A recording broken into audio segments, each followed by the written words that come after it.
നമസ്കാരം സാർ.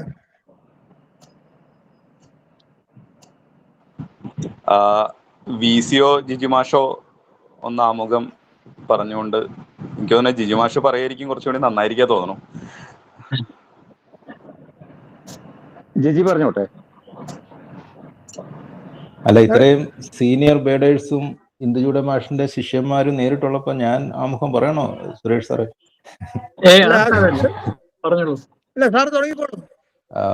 പ്രിയമുള്ളവരെ, നമ്മള് ജൂൺ 14 ഇന്ദുജുടൻ മാഷിന്റെ 32ാമത് ചരമദിനമായിരുന്നു.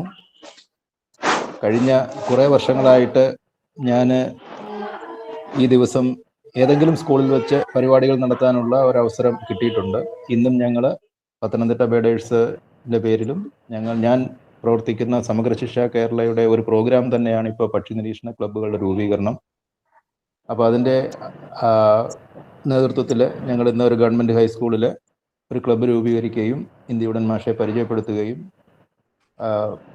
വന്യജീവി പ്രത്യേകിച്ച് പക്ഷികളുടെ ഫോട്ടോഗ്രാഫുകളുടെ ഒരു പ്രദർശനമൊക്കെ നടത്തി 2-2.5 മണിക്കൂർ നല്ല പരിപാടിയായിട്ട് ഞങ്ങൾ നടത്തിയിരുന്നു. പക്ഷേ എനിക്ക് തോന്നുന്നു ഒരുപക്ഷെ കേരളത്തിൽ ഞങ്ങൾ നടത്തിയ പരിപാടി മാത്രമേ ഇന്ന് നടന്നു കാണൂ എന്നൊരു സംശയമുണ്ട്. കാരണം മറ്റു ഗ്രൂപ്പുകളിലൊന്നും ഇങ്ങനെ ഒരു പരിപാടി കണ്ടില്ല. അപ്പോൾ അതിൻ്റെ അർത്ഥം ഇന്ദുജുടൻ മാഷ് നമ്മളുടെ തന്നെ മനസ്സുകളിൽ നിന്ന് അകന്നു പോകുന്നു എന്നൊരു സംശയമുണ്ട്. ഞാൻ മാഷെ നേരിട്ട് കാണണമെന്ന് ആഗ്രഹിച്ചിട്ട് കാണാൻ സാധിക്കാത്ത ഒരു വ്യക്തിയാണ്. 1992 സാഹചര്യങ്ങളിലൊന്നും ഒരു വിദ്യാർത്ഥിയായിരിക്കുന്ന സമയത്ത് ഒരിക്കലും പാലക്കാട് പോയി മാഷെ കാണാൻ കഴിഞ്ഞിട്ടില്ല.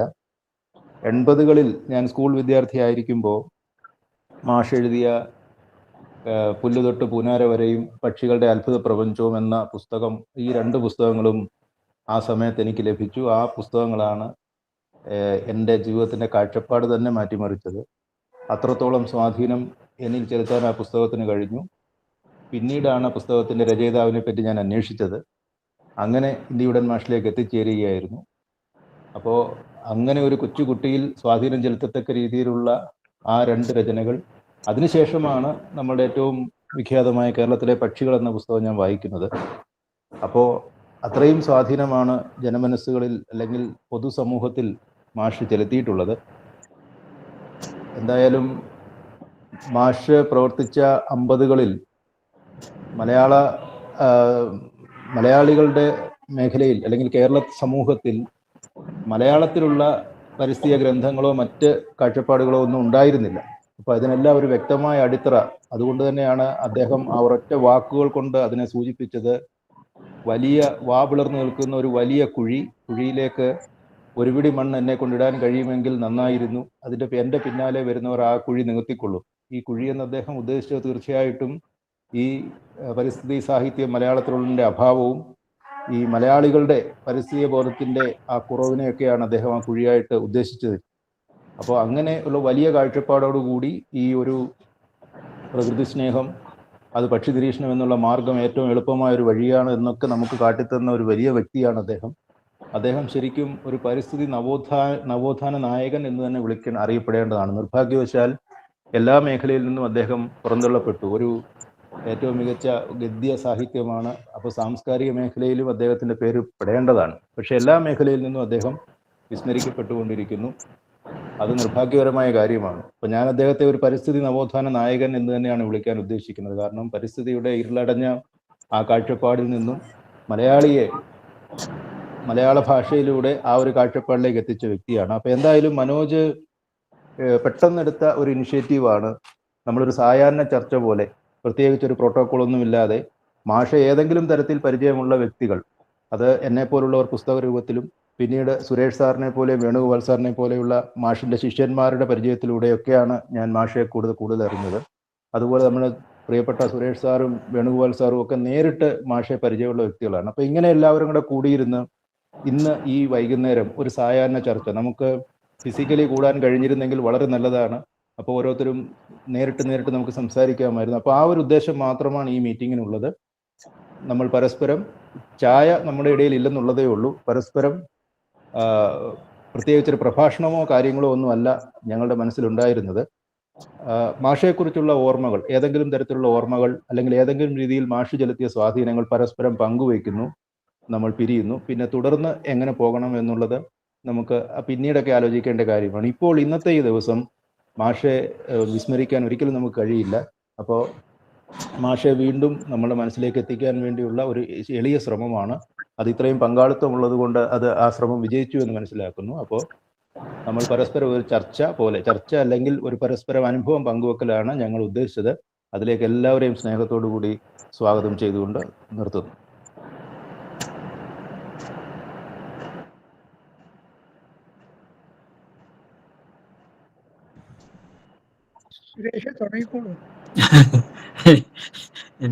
എനിക്ക് പറയാനുള്ളത് ബഷീറും ഉണ്ട് ഉണ്ടോ? ഉണ്ടല്ലോ. വന്നോ? ബഷീറുണ്ട്. സുരേഷ് തുടങ്ങിക്കോളൂ. അല്ല, ഞാൻ എന്ത് പറയണമെന്ന് ആലോചിക്കുക. കാരണം എനിക്ക് പറയാനുള്ള എല്ലാ പുസ്തകത്തിലുണ്ട്. പിന്നെ നമുക്ക് ഭയങ്കര ഇൻട്രസ്റ്റിംഗ് ആയിട്ടുള്ള ഒരു പുസ്തകത്തിലെ ഏത് ചാപ്റ്ററാ നല്ലതെന്ന് ചോദിക്കുകയാണെങ്കിലേ പ്രയാസം അത് കണ്ടുപിടിക്കാൻ. എന്നാലും എനിക്ക് തോന്നുന്നു the age of 70 when you are forced to look back, തിരിഞ്ഞു നോക്കുമ്പോഴേ എന്തൊക്കെയായിരിക്കും ഏറ്റവും മോസ്റ്റ് വാല്യുബിൾ എക്സ്പീരിയൻസ് അല്ലെങ്കിൽ മോസ്റ്റ് വാല്യുബിൾ റിലേഷൻഷിപ്സ് എന്ന് നോക്കുമ്പോൾ ഒരു സംശയമില്ല, അത് സ്വന്തം കുടുംബം കഴിഞ്ഞാൽ നീലണ്ട സാറുമായിട്ടുള്ള അടുപ്പം തന്നെയാണ്. അത് ആക്സിഡൻ്റൽ ആയിരുന്നു. ആക്ച്വലി ഞാൻ ഈ പറഞ്ഞ പോലെ ഇംഗ്ലീഷ് സാഹിത്യം എടുക്കാൻ പോയതാണ്. അല്ലെങ്കിൽ പ്രീ ഡിഗ്രിക്ക് ഇംഗ്ലീഷിന് നല്ല മാർക്ക് കിട്ടിയത് കൊണ്ട് മാത്രമാണ് എനിക്ക് ഡിഗ്രിക്ക് അഡ്മിഷൻ കിട്ടിയതും അങ്ങനെ നീലണ്ടൻ സാറിനെ പരിചയപ്പെടുന്നത്. പക്ഷേ സാറ് കുട്ടികളുടെ ഇടയിലൊക്കെ വളരെ ഒരു ഡിസ്റ്റൻസ് കീപ്പ് ചെയ്യുമായിരുന്നു. അത് എനിക്ക് തോന്നുന്നു സാറിന് വളരെ ബ്രണ്ണൻ കോളേജിൽ വെച്ച് വളരെ മോശപ്പെട്ട കുറേ അനുഭവങ്ങളുണ്ടായി. അപ്പോൾ അതിന് ശേഷമാണ് ബ്രണ്ണൻ കോളേജിൽ നിന്നാണ് സാറ് യൂണിവേഴ്സിറ്റി കോളേജിലേക്ക് ട്രാൻസ്ഫർ ആയിട്ട് വരുന്നത്. സാറ് ബ്രണ്ണൻ കോളേജിൽ പ്രിൻസിപ്പലായിരുന്നു. അവിടെ ചില പ്രശ്നങ്ങളൊക്കെ ഉണ്ടായിട്ട് he opted four A reversion. ഞാൻ പറഞ്ഞു കേട്ടിട്ടുള്ളത് കേരള യൂണിവേഴ്സിറ്റിയുടെ ചരിത്രത്തിൽ തന്നെ ഒരു പ്രിൻസിപ്പൽ റിവേർഷൻ വാങ്ങി ബാക്ക് ടു പ്രൊഫസർഷിപ്പ് വാങ്ങിയത് വേറൊരു ഇൻസിഡൻറ്റ് ഉണ്ടായിട്ടില്ല. അപ്പോൾ അത്രയും മോശപ്പെട്ട അനുഭവമാണ് സാറിനോട് ഉണ്ടായത്. അങ്ങനെ നേരെ യൂണിവേഴ്സിറ്റി കോളേജിലേക്ക് വരുമ്പോഴാണ് ഞാൻ BA ജോയിൻ ചെയ്യുന്നതും. അതുകൊണ്ടാണെന്ന് തോന്നുന്നു ഞങ്ങളൊക്കെ പഠിക്കുമ്പോൾ സാറ് കുട്ടികളായിട്ട് വളരെ ഒരു അകൽച്ച ഉണ്ടായിരുന്നു. അതുകൊണ്ട് സാറുമായിട്ട് അടുക്കാനായിട്ട് ആർക്കും ഒരു പേടിയായിരുന്നു. ഈ പറഞ്ഞ പോലെ കുറേ നാളിന് ശേഷമാണ് അറിയുന്നതിന് സാറ് ആണ് ഈ ഇന്ദുചൂടൻ എന്ന് പറഞ്ഞ മനുഷ്യനാണെന്നും പക്ഷികളെ കുറിച്ച് എഴുതുന്ന ആളാണെന്നൊക്കെ. എന്നിട്ടും അങ്ങനെ ധൈര്യമൊന്നും ഉണ്ടായില്ല. പിന്നെ ഡിഗ്രി MA എല്ലാം കഴിഞ്ഞതിന് ശേഷമാണ് സാറുമായിട്ട് അടുക്കുന്നതും. പിന്നെ എന്തോ പെട്ടെന്നൊരു വല്ലാത്തൊരു അടുപ്പം ഉണ്ടാവുകയും സാറിൻ്റെ കൂടെ സ്ഥിരമായിട്ട് ബേർഡ് വാച്ചിങ്ങിന് സാറിൻ്റെ അവസാന കാലം വരെ പോകാനുള്ളൊരു വലിയൊരു ഭാഗ്യം ഉണ്ടായി. അത് എനിക്ക് തോന്നുന്നു എൻ്റെ ജീവിതത്തിലെ ഏറ്റവും വലിയൊരു ബ്ലെസ്സിങ് തന്നെയാണ്.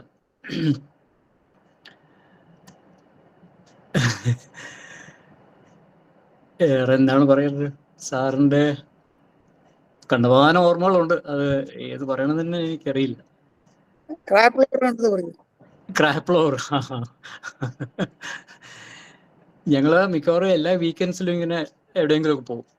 അപ്പോൾ മോസ്റ്റ്ലി ട്രിവാൻഡ്രത്തിന് ചുറ്റിനുള്ള ഏതെങ്കിലും ഒരു സ്ഥലത്ത് തന്നെ ആയിരിക്കും. അപ്പോൾ ഞങ്ങളുടെ കൂടെ 1-2 ഫ്രണ്ട്സ് വളരെ ക്ലോസ്. വേണുവൊക്കെ പരിചയപ്പെടുന്നതിന് തൊട്ട് മുമ്പാണെന്ന് തോന്നുന്നു. ഒരു ഡോക്ടർ ശ്രീനിവാസൻ, പുള്ളി കേരള നാച്ചുറലിസ്റ്റി സൊസൈറ്റി 1974 മറ്റോ ഉണ്ടായി. ആ സമയത്തേ ഉള്ളൊരു ഞങ്ങളുടെ ഒരു ഫ്രണ്ടാണ് ഡോക്ടർ ശ്രീനിവാസൻ. അപ്പോൾ പെരുമാതുറ എന്ന് പറഞ്ഞൊരു എസ്ച്വറി ഉണ്ട്. അപ്പോൾ സാർ അപ്പോഴേ പറയുമായിരുന്നു എസ്ച്വറീസ് വളരെ റിച്ച് ആണല്ലോ ബേർഡ്സിന്, ഡിഫറെൻറ്റ് ഹാബിറ്റാറ്റ്സ് ഒക്കെ ഉള്ളു. അങ്ങനെ ഈ പെരുമാതുറ എന്ന് പറഞ്ഞൊരു എസ്ച്വറിയിൽ പോയി. അതായത് ട്രിവാൻഡ്രത്ത് നിന്ന് ഒരു 10-30 കിലോമീറ്റർ മാറി. അവിടെ കഠിനംകുളം കായലാണ് വന്ന് കടലിലേക്ക് ചേരുന്നത്. നല്ലൊരു എസ്ച്വറിയാണ്. അതിനു മുമ്പ് സാറ് പോയിട്ടുണ്ട്. പക്ഷെ ഞാനന്ന് ആദ്യമായിട്ട് പോകണമെന്ന് എൻ്റെ ഓർമ്മ. അപ്പോൾ ബസ് അവിടെ ഇറങ്ങി ഞങ്ങൾ 3 പേരും ഒരു ചായയും കുടിച്ചിട്ട് ഇങ്ങനെ നടക്കുക. ഇങ്ങനെ നടന്ന് അപ്പോൾ ഇപ്പോൾ അവിടെ പാലമൊക്കെ വന്നു. പണ്ടാണെങ്കിൽ പാലമില്ല. നമുക്കൊരു അപ്പുറത്തെ സൈഡ് പോകണമെങ്കിൽ കടന്ന് മാത്രമേ അപ്പുറത്ത് പോകാൻ പറ്റുള്ളൂ. അപ്പോൾ യൂസ് ടു ഡു ഇവിടുത്തെ ബേർഡ് വാച്ചിങ് എല്ലാം കഴിഞ്ഞാൽ അപ്പുറത്തേക്ക് പോകും. അപ്പോൾ ഞങ്ങളിങ്ങനെ നടന്ന് പോകുമ്പോൾ ഈ സൈഡിൽ കുറേ വേർഡേഴ്സ് ഉണ്ട്, അപ്പുറത്തെ സൈഡിൽ കാര്യമായിട്ടൊന്നും കണ്ടില്ല.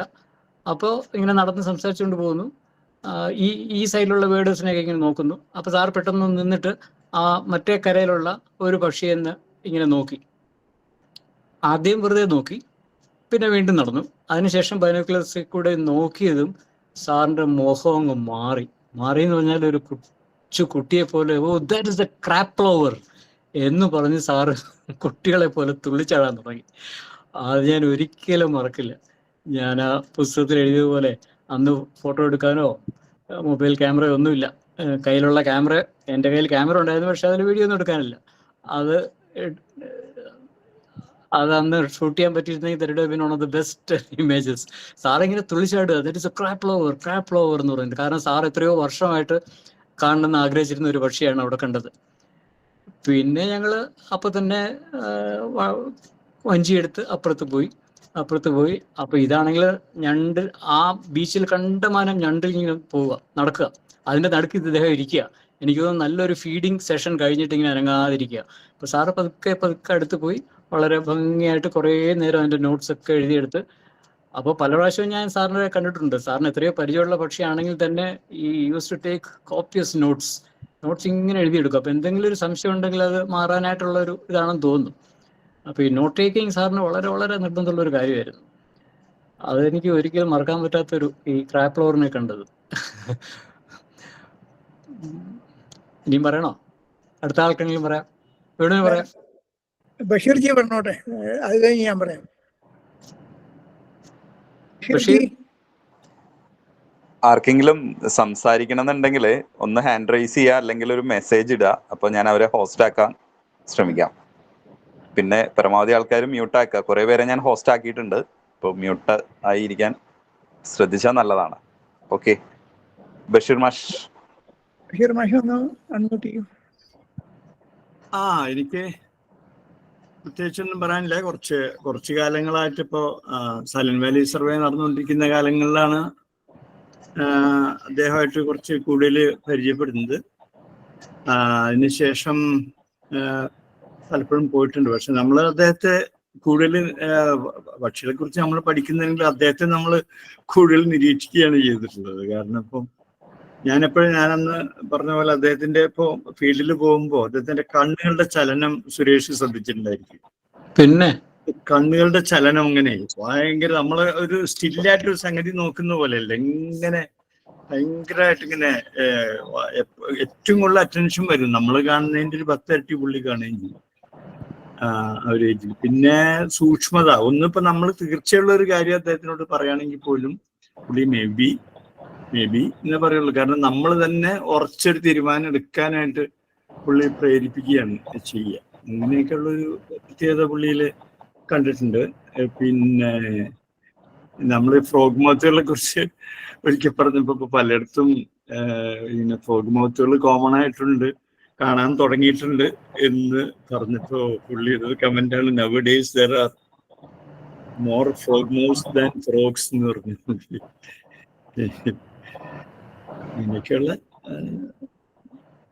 വളരെ വാത്സല്യമുള്ള ഒരു ഗുരു എന്നുള്ള നിലയിൽ അദ്ദേഹത്തിനോട് വലിയ ആദരവ് ഉണ്ടായിരുന്നു.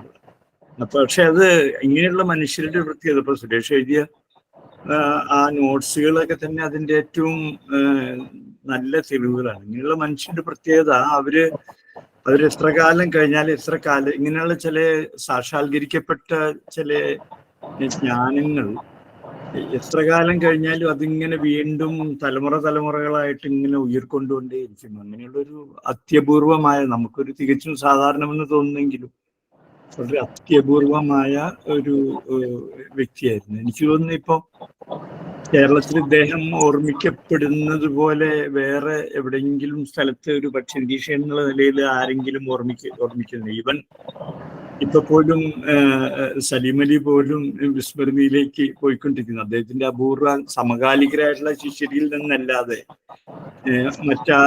മറ്റ് തലത്തിലൊക്കെ വളരെ കുറവാണ് അദ്ദേഹത്തെ കുറിച്ചുള്ള പരാമർശങ്ങളൊക്കെ വരുന്നത്.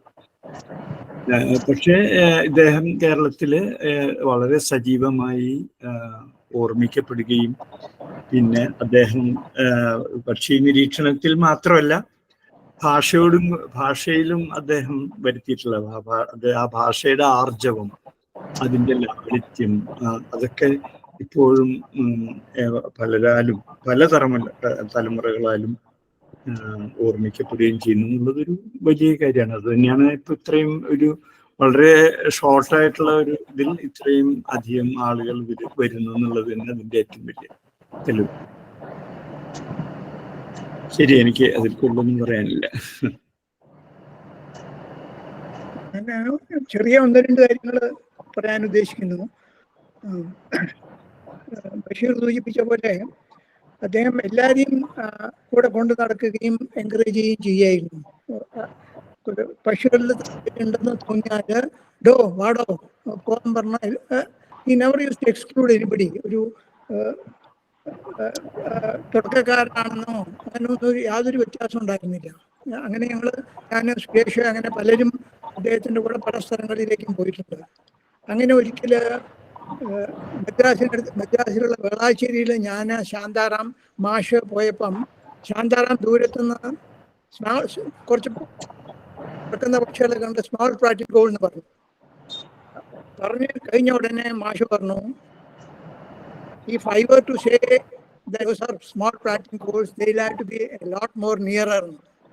വളരെ വളരെ തെളിവുള്ള നല്ലപോലെ കാണുകയോ കേൾക്കുകയോ ചെയ്യാതെ he never use to identify any bird. അതേപോലെ ഞാൻ സുരേഷ് നരേന്ദ്ര ശർമ്മ എല്ലാം കൂടി അരിപ്പയിൽ പോയപ്പോൾ നരേന്ദ്ര ശർമ്മ ഇങ്ങനെ അവിടെ ഒരു ചെറിയൊരു മീൻകുത്തിയുടെ കുഞ്ഞിരിക്കുന്നുണ്ട് പറഞ്ഞ് ഞങ്ങളെ വിളിച്ചുകൊണ്ട് പോയി.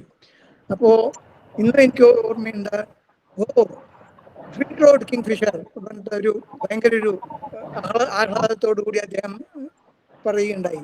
അദ്ദേഹം ഇന്നിപ്പോ ഓറിയന്റൽ ഡ്വാർഫ് കിങ് ഫിഷർ എന്ന് പറയുന്ന ആ പക്ഷി അദ്ദേഹം ആദ്യമായിട്ട് കാണുകയായിരുന്നു.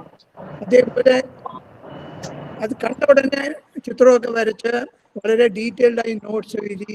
അദ്ദേഹത്തിന്റെ ശൈലി അങ്ങനെയായിരുന്നു. ഡോക്യുമെന്റേഷനിൽ ഒരു പക്ഷേ അദ്ദേഹത്തോട് കടുപിടിക്കാൻ ആരുമില്ല എന്ന് തന്നെ പറയേണ്ടി വരും. ഈ ഒരു 2-3 കാര്യങ്ങളാണ്. പിന്നെ പറയാനുള്ളത്, അദ്ദേഹത്തിന്റെ ജേർണലുകളിലല്ലാത്ത എല്ലാ എഴുത്തും മലയാളത്തിലായിരുന്നു. കേരളത്തിലെ പക്ഷികളും മനുഷ്യരും, പക്ഷികളുടെ അത്ഭുത പ്രപഞ്ചം, ഉള്ളി തൊട്ട് പൂനാര വരെ. ഈ പക്ഷികളും മനുഷ്യരും മക്മില്ലനാണ് പ്രസിദ്ധീകരിച്ചത്. മക്മില്ലൻ പ്രസിദ്ധീകരിച്ച ഒരേ ഒരു മലയാള പുസ്തകമാണ്. അത് ഇന്ന് ഔട്ട് ഓഫ് പ്രിന്റ്.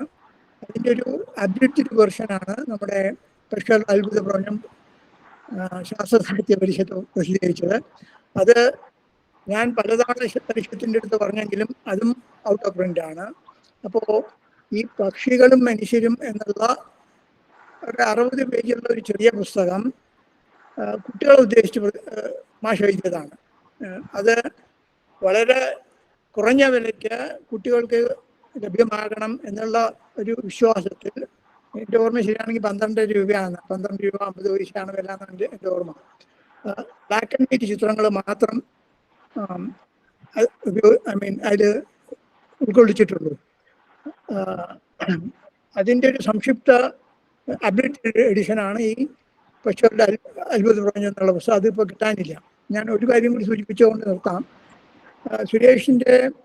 സുരേഷ് മാഷയുടെ ജീവചരിത്രം എഴുതിയിട്ടുണ്ടല്ലോ, നിങ്ങൾക്ക് പലർക്കും അറിയുമായിരിക്കാം. അത് വായിക്കാൻ അവസരം കിട്ടാത്ത ആളുകൾ തീർച്ചയായും അത് വായിക്കേണ്ടതാണ്. മാഷയുടെ ഒരു എന്താ പറയുക, മൾട്ടി ഫേസറ്റഡ് പേഴ്സണാലിറ്റിയെ കുറിച്ച് ഒരു ഗ്ലിംസ് കിട്ടണമെങ്കിൽ ആ പുസ്തകം വായിക്കേണ്ടതാണ്. പറഞ്ഞു വന്നത്, അതിനോടുകൂടെ മാഷിന്റെ പേരിൽ ഒരു വെബ്സൈറ്റ് ഉണ്ട്, ഇന്ദുചൂടൻ.in അല്ലേ? അതെ, അത് പലർക്കും ഇതുവരെ അറിയില്ല എന്നാണ് ഞാൻ ധരിക്കുന്നത്. അതിൽ wealth of information about professor Neelakantan. നിറയെ കാര്യങ്ങൾ, ഒരു എന്താ പറയുക, ആർക്കൈവൽ മെറ്റീരിയൽ, ഈ പക്ഷികളും മനുഷ്യരും എന്നുള്ള മുഴുവൻ പുസ്തകം, അദ്ദേഹത്തിൻ്റെ ധാരാളം അദ്ദേഹം വരച്ച ചിത്രങ്ങൾ, നോട്ട്സ്, BNHS അദ്ദേഹം എഴുതിയ എല്ലാ ലേഖനങ്ങളും, ന്യൂസ് ലെറ്ററിൽ അദ്ദേഹം എഴുതിയ എല്ലാ ലേഖനങ്ങളും, അല്ലാതെ സയൻസ് ടുഡേ അങ്ങനെയുള്ള ആനുകാലിക പ്രസിദ്ധീകരണങ്ങളിൽ അദ്ദേഹം എഴുതിയ എല്ലാ ലേഖനം എല്ലാം അത് ഉൾക്കൊള്ളിച്ചിട്ടുണ്ട്. നീലകണ്ഠൻ മാഷെക്കുറിച്ച് കൂടുതൽ അറിയണം എന്ന് താല്പര്യമുള്ള ആരും അതൊരു എന്താ പറയുക, ട്രഷർ ഹൗസാണ്. മാത്രമല്ല, എഴിമലയിൽ നടന്ന ഒരു ആദ്യത്തെ ഒരു പക്ഷി നിരീക്ഷണ ക്യാമ്പിന് വേണ്ടി മാഷ് വരയ്ക്കുകയും ഞാൻ മനസ്സിലാക്കിയത് ജോൺസി എന്താ പറയുക സ്റ്റെൻസിൽ ചെയ്തു എന്നാണ് പറഞ്ഞത്. അതുമൊക്കെ അതിലുണ്ട്. സാധിക്കുന്ന ആൾ ദയവ് ചെയ്ത് അത് ബ്രൗസ് ചെയ്യാൻ ശ്രമിക്കുക. ഞാൻ നിർത്തുന്നു. Thank you.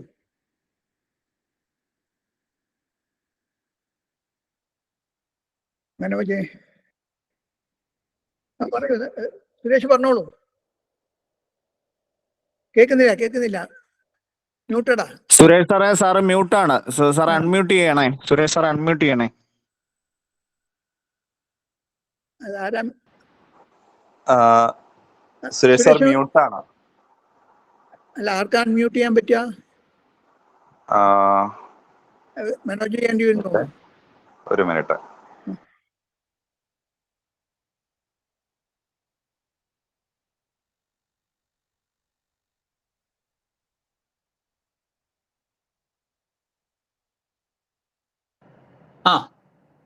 ഓക്കെ, പറഞ്ഞോളൂ. ഈ പക്ഷികളും മനുഷ്യരിലും വളരെ ഇൻട്രസ്റ്റിംഗ് ആയിട്ടുള്ള ഒരു സംഗതി എന്താണെന്ന് വെച്ചാൽ 1979 അത് പബ്ലിഷ്ഡ് ആവുന്നത്. അപ്പോൾ അന്ന് മാക്മില്ലൻ പബ്ലിഷേഴ്സ് ട്രിവാൻഡ്രത്ത് നന്നായിട്ട് നടക്കുന്നൊരു പബ്ലിഷിംഗ് ഹൗസായിരുന്നു. അപ്പോൾ അതിൻ്റെ ഇവിടുത്തെ മാനേജർ ഒരു ഓഷി, ഐ തിങ്ക് നീലകണ്ഠ സാറിന് നന്നായിട്ട് അറിയായിരുന്നു. അപ്പോൾ സാറ് 1978 റിട്ടയർ ചെയ്യുന്നു. കുറച്ച് ഒഴിവ് സമയമുണ്ട്. അപ്പോൾ ഈ കോശി വന്ന് സാറിൻ്റെ അടുത്ത് പറയുന്നു 1979 is international year of the child. അപ്പോൾ കുട്ടികൾക്ക് വേണ്ടിയിട്ടൊരു പുസ്തകം എഴുതരാമോ എന്ന് ചോദിച്ചു. അപ്പോൾ സാറ് പറഞ്ഞു, തീർച്ചയായിട്ടും എഴുതരാം, അതിനെന്താ, പക്ഷികളെക്കുറിച്ച്. അപ്പോൾ ആദ്യം പക്ഷികളെക്കുറിച്ചല്ല അവർ ഉദ്ദേശിച്ചത്. പക്ഷേ സാറ് പറഞ്ഞു, ഞാൻ പക്ഷികളെക്കുറിച്ച് എഴുതുള്ളൂ കുട്ടികൾക്ക്, ശരിയെന്ന് പറഞ്ഞു. പക്ഷേ അതിൻ്റെ ലാംഗ്വേജ് എന്താണെന്നുള്ളത് രണ്ടുപേരും അങ്ങോട്ടും ഇങ്ങോട്ടും മിണ്ടിയില്ല, പറഞ്ഞില്ല. Sir took it for granted that മലയാളത്തിലല്ലേ എഴുതുള്ളൂ. പക്ഷേ ഈ കുര്യൻ നാച്ചുറലി വിചാരിച്ചു സാറ് ഇംഗ്ലീഷിലായിരിക്കും എഴുതാൻ പോകുന്നത്. കാരണം മാക്മില്ലൻ മലയാളത്തിൽ ഒരു പുസ്തകവും അതുവരെ പബ്ലിഷ് ചെയ്തിട്ടില്ല. അവർ ഇംഗ്ലീഷ് പുസ്തകങ്ങൾ മാത്രമേ പബ്ലിഷ് ചെയ്തിട്ടുള്ളൂ. അവസാനം സാറ് പുസ്തകം എഴുതി മാനുസ്ക്രിപ്റ്റ് അദ്ദേഹത്തിന് ഇത് കൊടുക്കുമ്പോഴാണ് അദ്ദേഹം അറിയുന്നത് മലയാളത്തിലാണെന്ന്. അപ്പോൾ നാച്ചുറലി അദ്ദേഹത്തിൻ്റെ വാക്ക് പാലിക്കേണ്ടി വന്നു. അങ്ങനെ മാക്മില്ലൻ്റെ, എൻ്റെ ഓർമ്മ ശരിയാണെങ്കിൽ മാക്മില്ലൻ്റെ ഒരേ ഒരു പുസ്തകമുള്ളൂ മലയാളത്തിൽ, അത് ഈ പക്ഷികളും മനുഷ്യരുമാണ്. കുട്ടികൾക്ക് വേണ്ടിയിട്ട് ഒരു ഇൻട്രൊഡക്ഷൻ ടു ബേർഡ് വാച്ചിങ് ഇത്രയും ഭംഗിയായിട്ട് എഴുതിയൊരു പുസ്തകം ഞാൻ എങ്ങും കണ്ടിട്ടില്ല. മലയാളത്തിലും കണ്ടിട്ടില്ല, ഇംഗ്ലീഷിലും കണ്ടിട്ടില്ല.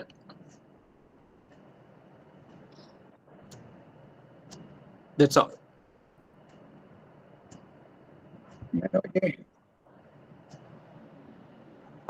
VC മാഷ്, ഹരി മാവേലിക്കര അവരൊക്കെ എത്തിയിട്ടുണ്ട്. ഓക്കെ, പറയാം. മനോജ് കേൾക്കുന്നില്ലേ? എന്നെ സംബന്ധിച്ചിടത്തോളം ഞാൻ നേരിട്ട് നീലകണ്ഠ മാഷെ കാണാത്തൊരു വ്യക്തിയാണ്. പക്ഷേ ഞാൻ മാഷെ എപ്പോഴും ഓർക്കുന്നത്, ഞാൻ കൂടി അംഗമായിരിക്കുന്ന സീക്ക് നേരത്തെ വേണുഗോപാൽ സാറ് സൂചിപ്പിച്ചു കഴിഞ്ഞു. എട്ടിക്കുളത്ത് നടത്തിയ ഒരു 1977 ഡിസംബർ 28 മുതൽ ജനുവരി 1 വരെയായിരുന്നു എന്നാണ് എൻ്റെ ഓർമ്മ. ആ ഒരു ക്യാമ്പിൽ നേരത്തെ വേണുഗോപാൽ സാർ പറഞ്ഞതുപോലെ നീലകണ്ഠ മാഷ് പങ്കെടുക്കുകയും മാഷ് വരച്ച ചിത്രങ്ങൾ അതിൽ സ്റ്റെൻസിൽ ചെയ്തിട്ടാണെന്ന് തോന്നുന്നു. അങ്ങനെ ചെറുതായിട്ടും അറിയാം. പിന്നെ ഞാൻ മാഷിന്റെ പുസ്തകം ഒരു 5ാം ക്ലാസ്സിലോ 6ാം ക്ലാസ്സിലോ ഇരിക്കുന്ന സമയത്താണ് വായിക്കുന്നത്. യാദൃശ്യമായിട്ട് എൻ്റെ തൊട്ടയൽവക്കത്തുണ്ടായിരുന്ന ഒരു സുഹൃത്തും ഞാനും ചേർന്നിട്ട് വായനശാലയിൽ നിന്ന് പുസ്തകം എടുത്തിട്ട് വായിച്ചൊരു ഓർമ്മ ഇപ്പോഴും എൻ്റെ മനസ്സിലുണ്ട്. പിന്നീട് കുറെ വർഷങ്ങൾക്ക് ശേഷം, പിന്നീട് കോളേജ് പഠനമൊക്കെ കഴിഞ്ഞതിന് ശേഷമാണ് ഇത്തരം പ്രകൃതി പഠന രംഗത്തേക്ക് ഞാൻ വരുന്നത്, പ്രത്യേകിച്ച് പ്രൊഫസർ ജോൺസിയുടെ സ്വാധീനത്തിൽ. അപ്പൊ അപ്പോഴേക്കും പിന്നീട് വളരെ ഗൗരവമായ ഇത്തരം പുസ്തകങ്ങളാണ് വായിച്ചു തുടങ്ങിയിരിക്കുന്നത്. അതിൽ മിക്കവാറും ഇന്നത്തെ എല്ലാ പ്രകൃതി നിരീക്ഷകരും പോലെ ഞാനും ആദ്യമായിട്ട് പക്ഷികളെ നിരീക്ഷിച്ചുകൊണ്ടാണ് ഇത്തരം കാര്യങ്ങൾ പഠിച്ചു തുടങ്ങിയത്. അപ്പൊ ആ പക്ഷി നിരീക്ഷണത്തിന് കൂടുതലായിട്ട് അന്ന് അവൈലബിൾ ആയിരിക്കുന്ന ഒരു പുസ്തകം എനിക്കൊന്ന് 86 മറ്റോ പ്രസിദ്ധീകരിച്ച മൂന്നാമത്തെ മറ്റു പതിപ്പായിരിക്കും. മൂന്നാമത്തെയും പതിപ്പായിരിക്കും. അപ്പൊ അതിനുശേഷം പിന്നീടുള്ള പതിപ്പുകളൊക്കെ വാങ്ങിയിട്ടുണ്ടായിരുന്നു. അപ്പൊ അതില് നോക്കുന്ന സമയത്ത് വളരെ രസകരമായിട്ട് നമുക്കൊരു ഒരു ഗൗരവമായ ഒരു ശാസ്ത്ര പുസ്തകം അല്ലെങ്കിൽ ഒരു ഫീൽഡ് ഗൈഡിന് അപ്പുറത്തേക്ക് ഒരു പക്ഷേ നീലകണ്ഠൻ മാഷയുടെ ഒരു സാഹിത്യത്തിലുള്ള ഒരു അഗാധമായ പാണ്ഡിത്യം കൂടി, അല്ലെങ്കിൽ ഒരു സാഹിത്യകാരൻ എന്ന് തന്നെ വിശേഷിപ്പിക്കാവുന്ന നീലകണ്ഠൻ മാഷ് അതിൽ വളരെ വിശദമായിട്ട് ഓരോ പക്ഷികളെ കുറിച്ചുള്ള മിത്തുകളും കഥകളും ഒക്കെ, ഉദാഹരണത്തിന് ചെമ്പോത്തിനെ കുറിച്ച്, കാക്കയെ കുറിച്ചൊക്കെയുള്ള ഒരുപാട് രസകരമായ കഥകളൊക്കെ ചേർത്തിട്ടാണ് അതിൽ പറയുന്നത്. അതുകൊണ്ട് തന്നെ വളരെ രസകരമായിട്ട് നമുക്ക് ഒരു ഫീൽഡ് ഗൈഡ് എന്നതിന് അപ്പുറത്തേക്ക് വളരെ ഗൗരവമായ ഒരു സംബന്ധിച്ചിടത്തോളം നേരത്തെ പലരും സൂചിപ്പിച്ചതുപോലെ ഒരു സാഹിത്യത്തിന് ഉള്ള ഒരു മുതൽക്കൂട്ട് എന്ന നിലയിൽ കൂടിയാണ് ഈ ഒരു പുസ്തകം വരുന്നത്. അതുകൊണ്ടായിരിക്കണം ഒരുപക്ഷെ മറ്റത് പ്രസാധകരിൽ നിന്ന് വ്യത്യസ്തമായിട്ടത് സാഹിത്യ അക്കാദമി ഈ ഒരു പുസ്തകം പ്രസിദ്ധീകരിച്ചിട്ടുണ്ടായിരിക്കുമെന്നാണ് ഞാൻ വിചാരിക്കുന്നത്. അത് മാത്രമല്ല, അതിലുള്ള മലയാളം പേരുകൾ നമ്മൾ വളരെ സാധാരണക്കാരായ ആളുകൾക്ക് മനസ്സിലാകുന്ന രീതിയിൽ പക്ഷികളുടെ മലയാളം പേരുകൾ വളരെ ഭംഗിയായിട്ട്, മലയാളം പേര് കൊടുക്കാൻ പറ്റാത്തതിന് തീർച്ചയായിട്ടും അത് വൃത്തികേട കണ്ടാന്ന് ചോദിച്ചിട്ട് ഇപ്പൊ അയോറ പോലുള്ള പക്ഷികളുടെ പേര് അങ്ങനെ തന്നെ ഉപയോഗിച്ചിട്ടുണ്ടല്ലോ. അപ്പൊ അങ്ങനെ വളരെ ഭംഗിയായിട്ട് മലയാളം പേരുകൾ ഉപയോഗിച്ച് തീർച്ചയായിട്ടും പിന്നീട് ഈ രംഗത്ത് ജൈവവൈദ്യ പഠന രംഗത്തൊക്കെയുള്ള പിന്നീട് പുസ്തകം ഇറങ്ങുന്ന സമയത്ത് വളരെയധികം സഹായിച്ചിട്ടുണ്ട്. ഉദാഹരണത്തിന് ഞാനും ജാഫർ പാലോട്ടും ബാബു കാമ്പ്രത്തൊക്കെ ചേർന്നിട്ട് 2005 പ്രസിദ്ധീകരിച്ച കേരളത്തിലെ ചിത്രശലഭങ്ങൾ എന്നുള്ള പുസ്തകം പ്രസിദ്ധീകരിക്കുമ്പോഴേക്കും അതിൽ നമ്മൾ വളരെ ഭംഗിയായിട്ടുള്ള മലയാളം പേരുകൾ കൊടുക്കാൻ ഞങ്ങൾക്ക് കഴിയും. അതിനുശേഷം പിന്നീട് തുമ്പികളായാലും അല്ലെങ്കിൽ പാമ്പുകൾ, പല്ലിവർഗക്കാർ, ഇപ്പോൾ ഏറ്റവും അടുത്ത കാലത്തായിട്ട് ചലന്തികൾ, ഇതിനൊക്കെ തന്നെ വളരെ ഗംഭീരമായ മലയാളം പേരുകൾ കൊടുക്കാൻ ഒരുപക്ഷെ സഹായിച്ചിരിക്കുന്നതല്ലേ, ഇതിനൊക്കെ പ്രചോദനം നേടിയിരിക്കുന്നതല്ലേ, പ്രചോദനം ലഭിച്ചിട്ടുണ്ടാവുക തീർച്ചയായിട്ടും നീലകണ്ഠൻ മാഷിന്റെ ഈ ഒരു കൃതിയിൽ നിന്നായിരിക്കണമെന്നാണ് ഞാൻ വിചാരിക്കുന്നത്. പിന്നീട് അത് മാത്രമല്ല, ഇപ്പോഴാണ് അടുത്ത നമുക്ക് ഫീൽഡ് ഗൈഡുകളും വളരെ കൂടുതലായിട്ട് ലഭ്യമായിരുന്നത്. പഴയ കാലത്ത് അത്തരം പുസ്തകങ്ങൾ ലഭ്യമായിരുന്നില്ല, ഔട്ട് ഓഫ് പ്രിന്റ് ആയിരുന്നു പല പുസ്തകങ്ങളും. അപ്പൊ ആ സമയത്ത് പഴയ ആളുകൾ ഇപ്പം സുരേഷ് മണ്ണാല്, അതുപോലെ ശശികുമാർ, PK ഉത്തമൻ, നമശിവായം, അങ്ങനെയുള്ള പഴയ അല്ലെങ്കിൽ നേരിട്ട് നീലകണ്ഠൻ മാഷിന്റെ ശിഷ്യന്മാരായ ആളുകൾക്ക് ശേഷം, അല്ലെങ്കിൽ ഈ പറയുന്ന ആദ്യകാല പക്ഷി നിരീക്ഷകരുടെ ഒരു വലിയ നിരകൾക്ക് ശേഷം പിന്നീട് 90-കളിലൊക്കെ പക്ഷി നിരീക്ഷകരായ ഒരുപാട് ആളുകളെ, ചെറുപ്പക്കാരായ പക്ഷി നിരീക്ഷകരെ ഈ രംഗത്തേക്ക് കൊണ്ടുവരുന്നതിലും തീർച്ചയായിട്ടും ഈ ഒരു പുസ്തകം സഹായിച്ചിട്ടുണ്ടായിരിക്കുമെന്നാണ് ഞാൻ വിശ്വസിക്കുന്നത്. തീർച്ചയായിട്ടും അതിനുശേഷം ഇപ്പോഴ് എല്ലാ വരുന്ന ആളുകളൊക്കെ കൂടുതലായിട്ടും പക്ഷികളെ നോക്കാൻ തുടങ്ങിയിട്ടുണ്ട്. ഞങ്ങൾ തന്നെ ഇപ്പോൾ ബോക്ക്വിറ്റ് VC എന്നുള്ള ഈ ഗ്രൂപ്പിന്റെ ഒരു ആഭിമുഖ്യത്തിൽ ഈ കഴിഞ്ഞ ഒരുപക്ഷെ നീലകണ്ഠൻ മാഷിന്റെ അല്ലെങ്കിൽ സുരേഷ് മണ്ണിന്റെ പുസ്തകത്തിന്റെ ഒരു പ്രചോദനം കൂടിയായിരിക്കണം, അല്ലെ പുസ്തകത്തിന്റെ ഒരു ഇഫക്റ്റ് കൂടി ആയിരിക്കണം, നമ്മൾ ചെറിയ കുട്ടികൾക്ക് വേണ്ടി ഒരു ബേർഡ് ചാലഞ്ച് 2 ഗ്രൂപ്പുകളായി തിരിഞ്ഞിട്ട് ബേർഡ് ചാലഞ്ച് എന്നുള്ള ഒരു പരിപാടി ഇപ്പോഴും നടന്നുകൊണ്ടിരിക്കുന്നത്. അതിലൊരു 10-20ഓളം കുട്ടികൾ പങ്കെടുത്തിട്ടുണ്ടായിരുന്നു. അപ്പോൾ അവരെ ചെറിയ കുട്ടികളെയും കുറച്ച് മുതിർന്ന കുട്ടികളെയും 15 വയസ്സ് വരില്ലേ, 5 വയസ്സ് മുതൽ 15 വയസ്സ് വരെയുള്ള കുട്ടികളുടെ ഗ്രൂപ്പായി തിരിച്ചിട്ട് അവർക്ക് കുറെ ആക്ടിവിറ്റിയും പിന്നെ ചിത്രം വരയ്ക്കാനുള്ള കഴിവുള്ള കുട്ടികളുടെ, അപ്പൊ അവർക്കൊക്കെ പ്രചോദനമാകുന്ന രീതിയിൽ ഫീൽഡിൽ നിന്ന് എങ്ങനെയാണ് ഒരു പക്ഷിയുടെ ചിത്രം വരക്കുക എന്നുള്ളതും ഞാൻ തന്നെ അങ്ങനെയുള്ള ഒരു അനുഭവം, ഒരു നീലകണ്ഠൻ മാഷിന്റെ ഒരു രീതി വെച്ചിട്ട് കുറച്ച് ചിത്രങ്ങൾ അവർക്ക് വേണ്ടിയിട്ട് വരച്ചു കൊടുക്കുകയുണ്ടായി ഈ ഒരു ഗ്രൂപ്പിലേക്ക് വേണ്ടിയിട്ട്. അപ്പോൾ തീർച്ചയായിട്ടും നമ്മുടെ ഈ പ്രകൃതി പഠന രംഗത്ത് വളരെ അതുല്യമായ സംഭാവന നൽകിയ കേരളത്തിലെ വളരെ കുറച്ച് ആളുകളിൽ തീർച്ചയായിട്ടും ഒന്നാം നിരയിൽ തന്നെ നിൽക്കുന്ന ഒരാളാണ് നീലകണ്ഠൻ മാഷ്. അത് മാത്രമല്ല, മാഷ് ഒരു കേവലം പക്ഷി നിരീക്ഷണത്തിന് അപ്പുറത്ത് നല്ലൊരു നേച്ചറലിസ്റ്റും അതുപോലെ ഒരു കൺസർവേഷനെ കുറിച്ച് വളരെ അഗാധമായ പാണ്ഡിത്യവും അല്ലെങ്കിൽ കൺസർവേഷനെ കുറിച്ച് വളരെ വ്യത്യസ്തമായ ഒരു കാഴ്ചപ്പാടും സൂക്ഷിച്ചിരുന്ന ഒരു വ്യക്തി കൂടിയായിരുന്നു എന്നാണ് ഞാൻ വിചാരിക്കുന്നത്. അപ്പൊ അങ്ങനെ ഈ ഒരു അവസരത്തിൽ തീർച്ചയായിട്ടും നീലകണ്ഠൻ മാഷെ കുറിച്ചും അതുപോലെ പക്ഷി നിരീക്ഷണ രംഗത്തുള്ള ആളുകളെ കുറിച്ച് അവരുടെ അനുഭവങ്ങളെ കുറിച്ചും പുതിയ തലമുറയിലേക്ക് നമ്മൾ അറിവ് പകർന്നു കൊടുക്കേണ്ടതുണ്ട്.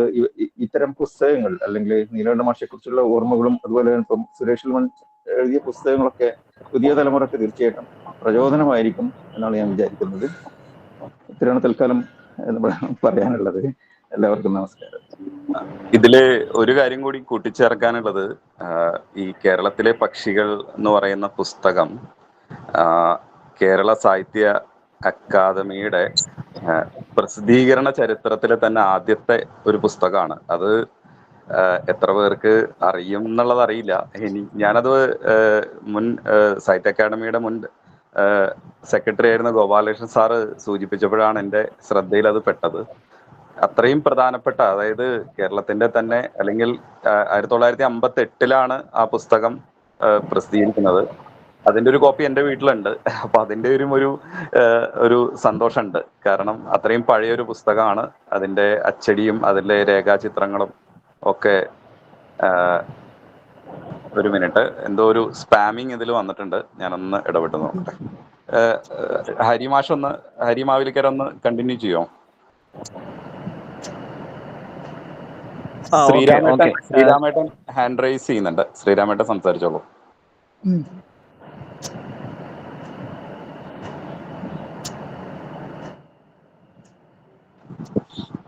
ഹലോ, കേൾക്കാനുണ്ടാവും? ശ്രീരാമൻ സാർ കേൾക്കാനുണ്ട്. അപ്പൊ ഞാന് ഈ പക്ഷി നിരീക്ഷകനോ അല്ലെങ്കിൽ ഫോട്ടോഗ്രാഫറോ പക്ഷികളെ പറ്റി പഠിച്ചിട്ടുള്ള ആളോ അങ്ങനെയൊന്നുമല്ല. വളരെ ഇപ്പൊ ഞാൻ ജനിക്കുന്നതിന് മുൻപ്, ഞാൻ 53 ജനിക്കുന്നത്, 52 തന്നെ നീലകണ്ഠൻ എന്ന് പറയുന്ന ആള് എഴുതി തുടങ്ങിയിട്ടുണ്ട് പക്ഷികളെ പറ്റിയിട്ടൊക്കെ.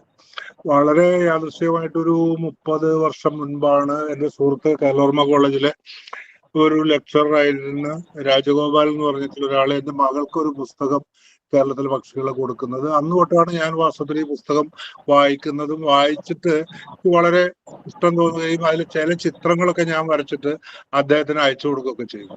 ഒരിക്കലും ഒരു വെള്ളിമൂങ്ങ വന്നപ്പോൾ എൻ്റെ വീട്ടിൽ വന്ന് കുടുങ്ങിയപ്പോൾ അതിനെ അതെന്തോ കണ്ണു കാണാതെ എന്തോ ഒരു പ്രശ്നമായിട്ട് തട്ടുമ്പുറത്ത് ഇങ്ങനെ നിൽക്കുന്ന കണ്ടപ്പോൾ അതിനെ കുട്ടികളൊക്കെ കൂടി പിടിച്ച് അപ്പോൾ ഒരു കൂട്ടിലാക്കി. അപ്പൊ ഞാൻ അദ്ദേഹത്തിന് എഴുതി, ഇങ്ങനെ ഒരു വെള്ളിമൂങ്ങ കിട്ടിയിട്ടുണ്ട്, എന്താണ് വേണ്ടത്, എങ്ങനെ എന്തായാലും ചെയ്യേണ്ടത് എന്നൊക്കെ പറഞ്ഞു. ഉടനെ തന്നെ അദ്ദേഹത്തിന്റെ മറുപടി വന്നു, ഇങ്ങനെ വീട്ടിൽ വന്ന ഒരു അതിഥിയെ കൂട്ടിലാക്കുകയല്ല വേണ്ടത്, അതിന് വല്ല മുറിവൊക്കെ പറ്റിയിട്ടുണ്ടെങ്കിൽ അത് ഉടനെ തന്നെ അതിനവിടെ എന്തെങ്കിലും മരുന്നുകൾ വെച്ച് അതിന് മാംസങ്ങൾ, അതായത് എലിയുടെ ഒക്കെ മാംസമായി കഴിഞ്ഞാൽ രോമത്തോട് കൂടിയിട്ടുള്ള മാംസങ്ങൾ കൊടുക്കുക, അല്ലെങ്കിൽ കോൺസ്റ്റിപ്പേഷൻ ഒക്കെ ഉണ്ടാവും ചിലപ്പോൾ. അതിന് ചെറിയ മാംസകഷ്ണങ്ങളൊക്കെ കൊടുത്തിട്ട് രാത്രി ഒരു 8 മണിയോട് കൂടി കഴിഞ്ഞാൽ തുറന്നു വിടാൻ പറഞ്ഞു. ആ കത്ത് വന്നിട്ടുണ്ട്. അപ്പൊ ഈ കത്ത് വരുന്ന സമയത്ത് മൂപ്പര് രോഗശയ്യയിലാണ്, തിരുവനന്തപുരം മെഡിക്കൽ കോളേജിലാണ്. അപ്പൊ അങ്ങനെ 2 കത്തുകൾക്ക് 2 മറുപടികൾ, പിന്നെ നമ്മൾ അയച്ച ഈ ചിത്രത്തിന്റെ ഒരു റെസ്പോൺസ് ഒക്കെ. അപ്പൊ എനിക്ക് വളരെ വളരെ കൃത്യമായിട്ടുള്ള ഒരാൾ, അല്ലെങ്കിൽ വളരെ ഒരു മനുഷ്യപ്പറ്റുള്ള ആള് എന്നുള്ള ഒരു ഇംപ്രഷനും, അദ്ദേഹം ഈ പക്ഷികളോടൊക്കെ വളരെ അടുത്ത് ഇടപഴകിയിട്ടുള്ള ഒരാള് എന്നുള്ളതൊക്കെ ഉണ്ടായിട്ട് വളരെ ഇഷ്ടം തോന്നി. തുടർന്ന് ഞാൻ ഈ പുസ്തകം വായിക്കുകയൊക്കെ ചെയ്യുന്നത്. പിന്നെ ഞാൻ ഈ ഫേസ്ബുക്കിലൊക്കെ പിന്നെ ഈ അടുത്ത കാലത്താണ് 2000-ലൊക്കെ വരാൻ തുടങ്ങിയപ്പോൾ അദ്ദേഹത്തിന്റെ ചില ഓർമ്മകളും അതുപോലെ പക്ഷികളെ പറ്റിയിട്ടൊക്കെ ചിത്രങ്ങളൊക്കെ ഇടാൻ തുടങ്ങിയപ്പോൾ പല ആൾക്കാരും ഈ മെസ്സഞ്ചറിലൊക്കെ വന്നിട്ട് ചോദിക്കാൻ തുടങ്ങി, ഈ പുസ്തകം എവിടെ കിട്ടും. അപ്പൊ നമ്മൾ പറഞ്ഞു സാഹിത്യ അക്കാദമിയിൽ കിട്ടും. അപ്പൊ സാഹിത്യ അക്കാദമിയിൽ അന്വേഷിച്ചിട്ട് പല ആൾക്കാരും പറഞ്ഞു അവിടെ ഇല്ല, പ്രിന്റിലില്ല എന്ന് പറഞ്ഞു. അപ്പൊ സാഹിത്യ അക്കാദമിയിൽ ചെന്നിട്ട് അന്വേഷിച്ചപ്പോൾ അവർ പറഞ്ഞു, ഇങ്ങനെ അത് പ്രസാധക വിഭാഗത്തിലത്തെ ആള് പറഞ്ഞു, അതിലിങ്ങനെ 5ാമത്തെ എഡിഷനില് ഇതിലെ റിവൈസ് ചെയ്തിട്ടുള്ളതിൽ എന്തോ എഡിറ്റ് ചെയ്ത് പോയിട്ടുണ്ട് അദ്ദേഹത്തിന്റെ ടെക്സ്റ്റുകള്. അപ്പൊ ആരോ അവിടുന്ന് സാംസ്കാരിക വകുപ്പിന് പരാതി അയക്കുകയും സാംസ്കാരിക വകുപ്പ് ഇവരോട് വിശദീകരണം ചോദിക്കുകയും ചെയ്തു. അപ്പൊ അതോട് കൂടിയിട്ട് പ്രസിദ്ധീകരണം നിർത്തിവെക്കുകയാണ് ചെയ്തത്. പിന്നെ പ്രസിദ്ധീകരിച്ചിട്ടില്ല എന്ന് പറഞ്ഞു. അപ്പൊ നമ്മൾ പറഞ്ഞു, 5ാം പതിപ്പ് പ്രസിദ്ധീകരിച്ചുകൂടെ, റിവൈസ് ചെയ്തിട്ടുള്ളത് വേണ്ട, പഴയതാണെങ്കിൽ ചെയ്തുകൂടെ എന്ന് പറഞ്ഞു. അത് ആലോചിക്കാന്ന് പറഞ്ഞു. അങ്ങനെ അത് ആലോചിക്കാന്ന് പറഞ്ഞപ്പോഴേക്കും വീണ്ടും ആൾക്കാരൊക്കെ ഇങ്ങനെ ചോദിക്കാൻ തുടങ്ങിയപ്പോ ഈ പുസ്തകം എങ്ങനെയെങ്കിലും പുറത്തു വരണല്ലോ എന്നൊക്കെ വിചാരിച്ചിട്ട് ഇങ്ങനെ ആലോചനയിൽ ഇരിക്കുമ്പോഴാണ് ഈ സക്കറിയ നവമലയാളി എന്ന് പറഞ്ഞിട്ടുള്ള ഒരു സംഘടനയുണ്ട്, അവരുടെ ഒരു അവാർഡ് ഫംഗ്ഷന് വന്നിട്ട് അദ്ദേഹം പ്രസംഗിക്കുന്നത് കേട്ടപ്പോഴും എനിക്ക് വലിയൊരു ആവേശം ഈ പുസ്തകത്തിന്റെ കാര്യത്തിലുണ്ടായി. അദ്ദേഹത്തിന്റെ അപ്പന്റെ കയ്യിൽ ഒരു കേരളത്തിലെ പക്ഷികൾ പുസ്തകം ഉണ്ടായിരുന്നു. ഇദ്ദേഹം 6ാം ക്ലാസ്സിലോ 7ാം ക്ലാസ്സിലോ പഠിക്കുമ്പോൾ ആ പുസ്തകം വായിച്ചിട്ട് ഭയങ്കരമായിട്ട് മൂപ്പര് എക്സൈറ്റഡ് ആയി. അദ്ദേഹം അതിനെപ്പറ്റി പറയുന്നത്, ഇങ്ങനെ പാടുന്ന മലയാളം, പറക്കുന്ന മലയാളം, നൃത്തം ചെയ്യുന്ന മലയാളമൊക്കെ ഞാൻ ആദ്യം വായിക്കുന്നത് ഇന്ദുചൂടന്റെ കേരളത്തിലെ പക്ഷികൾ വായിച്ചിട്ടാണെന്നൊക്കെ പറഞ്ഞു. ഇത് കേട്ടപ്പോൾ ഞാൻ അത്ഭുതപ്പെട്ടു പോയി. കാരണം എന്ന് പറഞ്ഞാൽ തിരുവിതാംകൂറുകാരനായിട്ടുള്ള അല്ലെങ്കിൽ കോട്ടയത്തുകാരനായിട്ടുള്ള ഒരാൾക്ക് ഈ പാലക്കാടൻ മലയാളം, ഇദ്ദേഹം എഴുതിയിട്ടുള്ള മലയാളം ഇത്രമാത്രം ആവേശിച്ചതായിട്ട് ഇങ്ങനെ അറിയുന്നു. വെറും വല്ലാണ്ടുള്ള ഒരു ആവേശത്തിലാണ് സക്രിയ പറയുന്നത്. ഇങ്ങനെ മലയാളത്തിലെ ഒരു സാഹിത്യകാരന് ഇതിലത്തെ സാഹിത്യമൊക്കെ ഇങ്ങനെ ഇഷ്ടപ്പെട്ടല്ലോ എന്നുള്ള ഒരു അത്ഭുതം ഉണ്ടായി. പക്ഷെ അപ്പോഴും നമ്മൾ ആലോചിച്ചത് എന്തുകൊണ്ട് ആ പുസ്തകം ഇപ്പൊ അവൈലബിൾ അല്ല. അപ്പൊ ഇതൊക്കെ കൂടി ആലോചിച്ചപ്പോൾ നമ്മുടെ സുഹൃത്തുക്കളോടൊക്കെ പറഞ്ഞ്, ഗഫൂർ അവരോടൊക്കെ പറഞ്ഞ്, ഒന്നും ഈ പറയുന്നതും ഒക്കെ ഈ വായനക്കാരോടാണ് കേട്ടോ, അല്ലാണ്ട് പക്ഷി വിജ്ഞാനീയമായിട്ട് ബന്ധമുള്ള ആൾക്കാരോടല്ലായിരുന്നു. അപ്പൊ അവര് പറഞ്ഞു നമ്മൾക്ക് അതിന് എന്തെങ്കിലും ഒരു സംഘടനയൊക്കെ രൂപീകരിക്കാം, എന്നിട്ട് ഈ പുസ്തകത്തിന് വേണ്ടിയിട്ട് പ്രവർത്തിക്കാം, ഈ പുസ്തകം പുറത്തു വരാൻ വേണ്ടിയിട്ട് വേണമെങ്കിൽ സാഹിത്യ അക്കാദമിയുടെ മുമ്പിൽ നമുക്ക് സമരം ചെയ്യാന്നൊക്കെ പറഞ്ഞ് അങ്ങനെ ഒരു ആവേശത്തില്. അപ്പൊ അത് വേണ്ട, എന്തായാലും ഈ സാഹിത്യ അക്കാദമിയുടെ തന്നെ ഒരു ലിറ്ററേച്ചർ ഫെസ്റ്റിവൽ ഈ ഫെബ്രുവരി മാസം നടന്നപ്പോൾ നമ്മളെല്ലാവരും കൂടി ഒത്തുകൂടി. അവിടെ സക്രിയ വന്നു. അപ്പോഴേക്കും ബഷീർ വന്നു. ബഷീർ പറഞ്ഞു ഇങ്ങനെ സുരേഷ് എളമൺ ഇങ്ങനെ പുസ്തകം എഴുതിയിട്ടുണ്ട്, നമുക്ക് അതിന്റെ ഒരു പ്രകാശനം നടത്താം. അപ്പൊ ഇതിലേക്കൊരു ശ്രദ്ധ വരും ആൾക്കാർക്ക്, മാതൃഭൂമിയെ തയ്യാറായിക്കൊണ്ടിരിക്കുകയെന്ന് പറഞ്ഞു. അങ്ങനെയാണ് സുരേഷിനായിട്ട് നമ്മൾ ബന്ധപ്പെടുന്നത്. സുരേഷ് വളരെ സന്തോഷത്തോട് കൂടിയിട്ട് പറഞ്ഞു അതിന്റെ ഒരു പ്രകാശനം നമുക്ക് സാഹിത്യ അക്കാദമിയിൽ വെച്ച് നടത്താം. അത് വളരെ ഗംഭീരമായിട്ട് നടത്തി കഴിയുമ്പോൾ ഈ കേരളത്തിലെ പക്ഷികൾ വീണ്ടും പ്രസിദ്ധീകരിക്കാനുള്ള ഒരു താല്പര്യം അവർക്ക് ഉണ്ടാവും എന്ന് പറഞ്ഞു. അങ്ങനെ വീണ്ടും സച്ചിദാനന്ദൻ സാറായിട്ട് സംസാരിച്ചു. ഇങ്ങനെ ഈ പുസ്തകം പ്രസിദ്ധീകരിക്കണം, ഇപ്പൊ ഏതാണ്ട് 10 കൊല്ലത്തോളമായി അത് ഔട്ട് ഓഫ് പ്രിന്റ് ആണ്, പല ആൾക്കാരും അന്വേഷിക്കുന്നു, ആരുടെ കയ്യിലും കോപ്പിയില്ല, കോപ്പിയുള്ളവരൊന്നും തരുന്നില്ല. എന്റെ കയ്യിൽ 2-4 പുസ്തകം ഞാൻ വാങ്ങിച്ചു വെച്ചിട്ടുണ്ടായിരുന്നു. നമുക്ക് കുട്ടികൾക്കൊക്കെ പ്രസന്റേഷൻ കൊടുക്കാൻ വേണ്ടിയിട്ട് ഞാൻ ആ പുസ്തകം ഉപയോഗിക്കാറുണ്ടായിരുന്നു. അപ്പൊ അത് മുഴുവൻ കൊടുത്തു തീർത്തു. അവസാനം ഈ രാജഗോപാല മാഷ് എനിക്ക് ആദ്യമായിട്ട് തന്ന ഒരു 30 കൊല്ലം മുമ്പ് തന്നിട്ടുള്ള ഒരു പുസ്തകം മാത്രം, ഏടൊക്കെ പിഞ്ഞു പോയൊരു പുസ്തകം മാത്രമായി എന്റെ കയ്യിൽ. അപ്പൊ ഞാൻ മറ്റേ സച്ചി മാഷോട് പറഞ്ഞു ഇതാണ് അവസ്ഥ. അപ്പൊ അദ്ദേഹം വളരെ ആവേശത്തോട് കൂട്ടി പറഞ്ഞു നമുക്കത് ഉടനെ പബ്ലിഷ് ചെയ്യാം, അതിന് വേണ്ട കാര്യങ്ങളൊക്കെ ചെയ്യാൻ ധൈര്യമായിട്ടിരിക്കും. അപ്പൊ ഞാൻ ചോദിച്ചു ഇങ്ങനെ അദ്ദേഹത്തിന് 100ാം ജന്മദിനം വരികയാണ്, സുരേഷ് എളമണ്ണിന്റെ പുസ്തകം ആ ഒരു സമയത്താണ് ഈ തൃശ്ശൂർ അക്കാദമിയിൽ വെച്ച് ചെയ്യുന്നത്, അതിനോടനുബന്ധിച്ച് ചെയ്യാൻ പറ്റുന്നു. ഓ ചെയ്യാലോ എന്ന് പറഞ്ഞു. അങ്ങനെയാണ് നമ്മൾ ഇന്ദുചൂടൻ ഫൗണ്ടേഷൻ എന്നൊക്കെ പറഞ്ഞ് ഒരു ഒരു ഒരു ഒരു കമ്മിറ്റിയൊക്കെ ഉണ്ടാക്കി.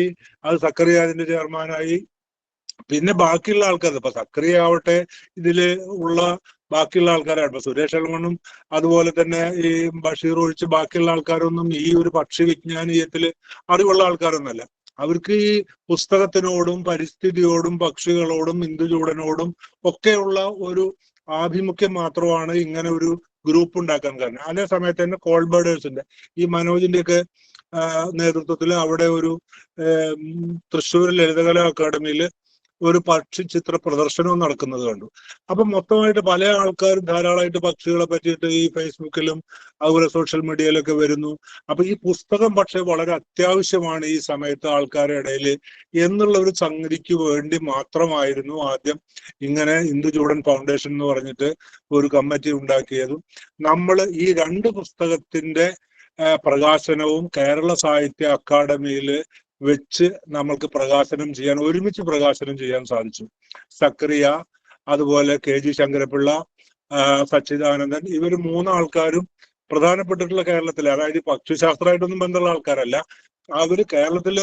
അവർ പ്രധാനപ്പെട്ടിട്ടുള്ള കവികളും സാഹിത്യകാരന്മാരും ഒക്കെ ആയിട്ടുള്ള ആൾക്കാർ ജനശ്രദ്ധ ആകർഷിക്കുമല്ലോ ഒരു പുസ്തകത്തിന്റെ കാര്യത്തിൽ.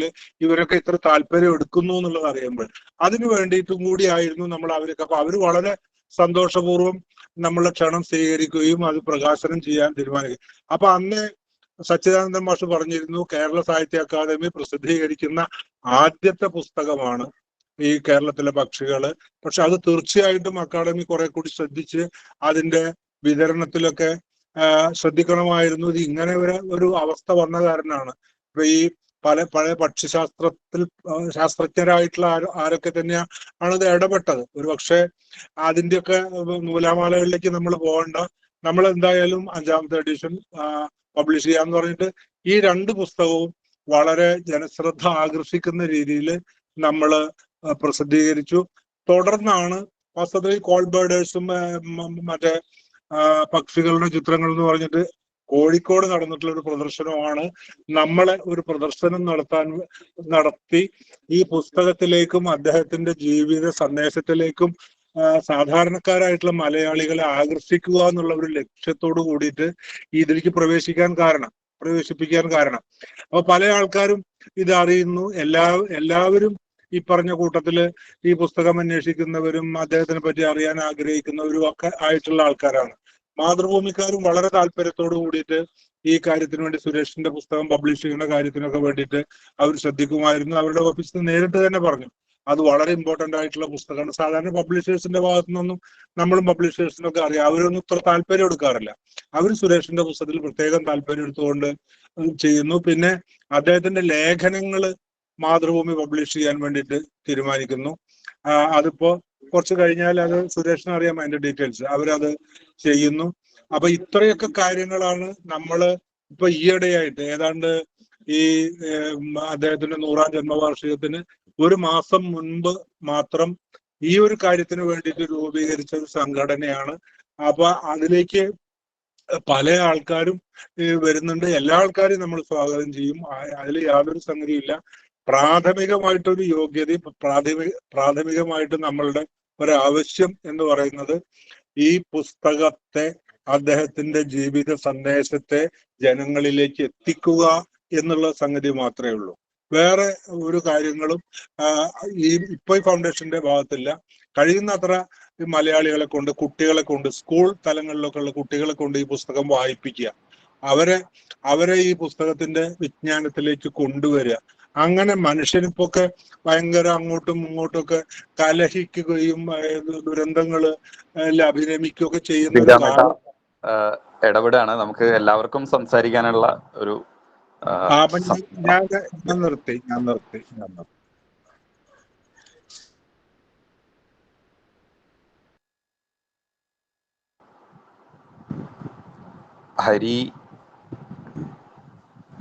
ഹരി മാവേലിക്കര അല്ലെങ്കിൽ വേറെ ആരെങ്കിലും ഒരാള് തുടർന്ന് മനോജ് കേൾക്കാമോ? കേൾക്കാം. നമസ്കാരം, എല്ലാവർക്കും നമസ്കാരം. ഇന്ത്യയുടൻ സാറിനെ കുറിച്ച് നമുക്ക് ഒന്ന് ഓർക്കുന്നതിനും കൂടിയിരുന്ന് ഒരു ചർച്ച നടത്തുന്നതിനും നമുക്ക് വൈകിട്ട് ഇങ്ങനെ ഒരു മീറ്റിംഗ് ഓൺലൈനിലെങ്കിലും കൂടണം എന്നുള്ളത് ഉച്ചയ്ക്ക് മനോജ് ബന്ധപ്പെട്ടപ്പോഴാണ് ഞാനതിന് കേട്ടപ്പോൾ തന്നെ വളരെ നല്ല ഒരു ആശയം തന്നെയാണ്. ഞാൻ പറഞ്ഞ എല്ലാ പിന്തുണയും ഉണ്ട്. കുറച്ച് തിരക്കുകളിലാണ് എങ്കിലും ഞങ്ങൾ പത്തനംതിട്ട ബേഡേഴ്സിന് ഒരു അനുസ്മരണ പരിപാടികളൊക്കെ നടത്തിയിരുന്നു. അപ്പോൾ അതിൻ്റെ തിരക്കൊക്കെ ഉണ്ടായിരുന്നു. അപ്പോൾ എന്തായാലും അദ്ദേഹത്തെക്കുറിച്ച് ഈ സായാഹ്നത്തിൽ, ഈ സന്ധ്യാനേരത്തിൽ സംസാരിക്കുന്നതിന് ഉള്ള കൂട്ടായ്മയിൽ ഇവിടെ എത്തിയിട്ടുള്ള കൂടുതലും ആളുകൾ അദ്ദേഹത്തിനോട് സ്നേഹമുള്ളവരാണ്. അദ്ദേഹത്തെക്കുറിച്ച് എന്താ പറയുക, അദ്ദേഹത്തിൻ്റെ ആ സംഭാവനകളൊക്കെ വിലമതിക്കുന്ന ആളുകളാണെന്ന് ഉള്ളതുകൊണ്ടാണെന്ന് ഞാൻ വിശ്വസിക്കുന്നു. ഞാനും ഇവിടെ കൂടിയിരിക്കുന്ന കൂടുതൽ ആളുകളെ പോലെ തന്നെ ഞാനും അദ്ദേഹത്തെ പുസ്തകത്തിലൂടെയും അദ്ദേഹത്തിന്റെ ശിഷ്യന്മാരായിട്ടുള്ള ഇവിടെ സന്നിഹിതരായിട്ടുള്ള 1-2 പേരുണ്ട്. അതുകൂടാതെ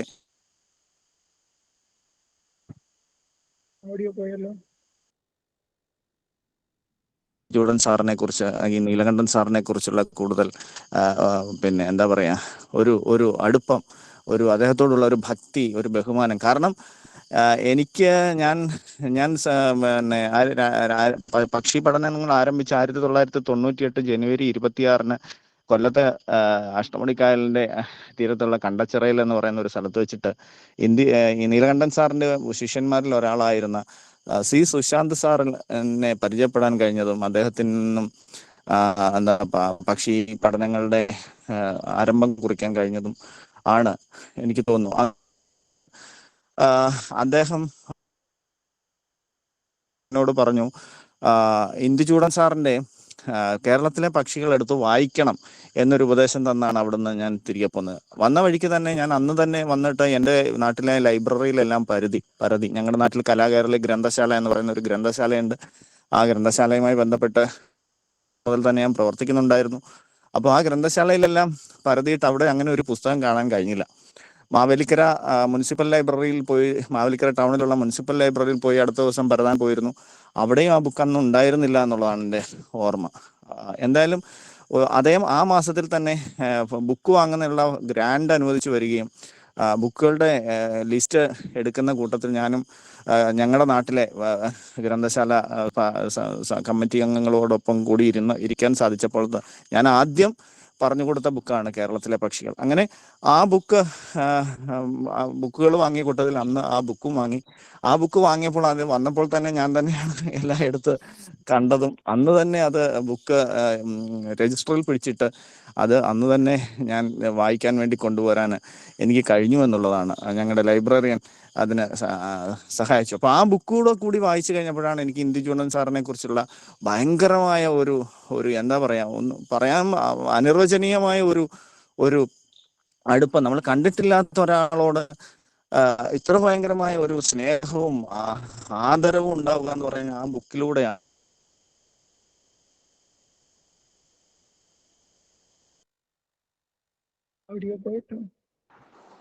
വോയിസ് ഇടയ്ക്ക് ബ്രേക്ക് ആവുന്നുണ്ട്. അത് വായിച്ചത് തന്നെ വീണ്ടും ബാക്കിലേക്ക് ഇറങ്ങിയിട്ട് വീണ്ടും വായിച്ചിരുന്നു. അപ്പൊ അങ്ങനെയൊക്കെ അത് പ്രധാനമായിട്ട് എനിക്ക് ഇന്ദുചൂടൻ സാറിനോട് ഇത്രയും വലിയൊരു ബഹുമാനവും ആദരവും ഒക്കെ ഉണ്ടായിട്ടുള്ളതെന്ന് എനിക്ക് തോന്നുന്നു ഈ അദ്ദേഹത്തിന്റെ ശിഷ്യന്മാരായിട്ടുള്ള ഈ പറയുന്ന സുരേഷ് ഇളമൺ സാറ്, ബഷീർ സാറ്, അതുപോലെ തന്നെ ഇവിടെ രണ്ടുപേരും സന്നിഹിതരാണ്, അതുപോലെ തന്നെ സുശാന്ത് സാറ്, ഇവരുടെ 3 പേരിൽ നിന്നും അദ്ദേഹത്തെ കുറിച്ച് പലതവണ കേൾക്കാൻ കഴിഞ്ഞിട്ടുണ്ട്. കൂടുതലായിട്ട് സുശാന്ത് സാറിനോടൊപ്പം ഫീൽഡിൽ ധാരാളം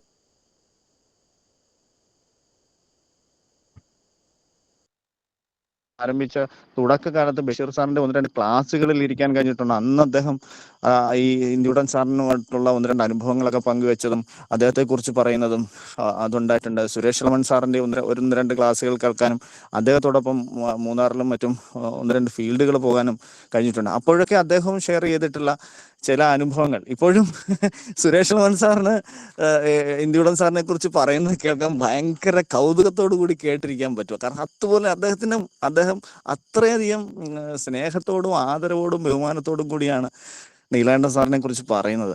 അപ്പൊ അതൊക്കെയാണ് എനിക്ക് അദ്ദേഹത്തോട് ഇത്ര ഭയങ്കര ആദരവും സ്നേഹവും ഒക്കെ ഉണ്ടായിട്ടില്ല കാണാത്ത ഒരാളിനോട്.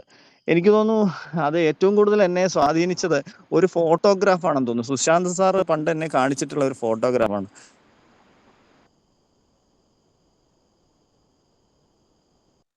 ആ ഫോട്ടോഗ്രാഫ് എനിക്ക് തോന്നുന്നു സുരേഷ്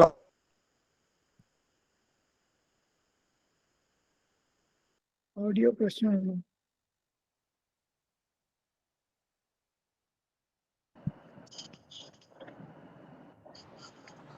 ഹരിയുടെ വോയിസ് ക്ഷമിക്കണം, മനോജ് കേൾക്കുന്നുണ്ട്?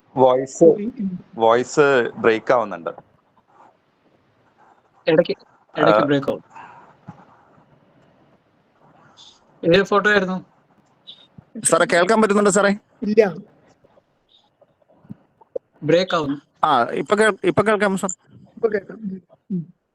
കേൾക്കാം.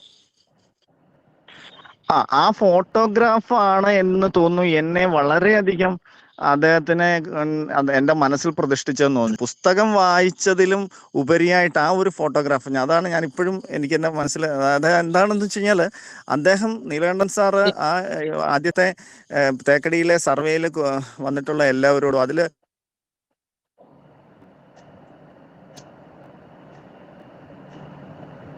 പിന്നെ സാറുണ്ട്, എല്ലാവരും. സാർ കേൾക്കാമോ? ഇടയ്ക്ക് ബ്രേക്ക് ആവുന്നു. ഇപ്പൊ കേൾക്കാമോ സാറേ? കേൾക്കാം.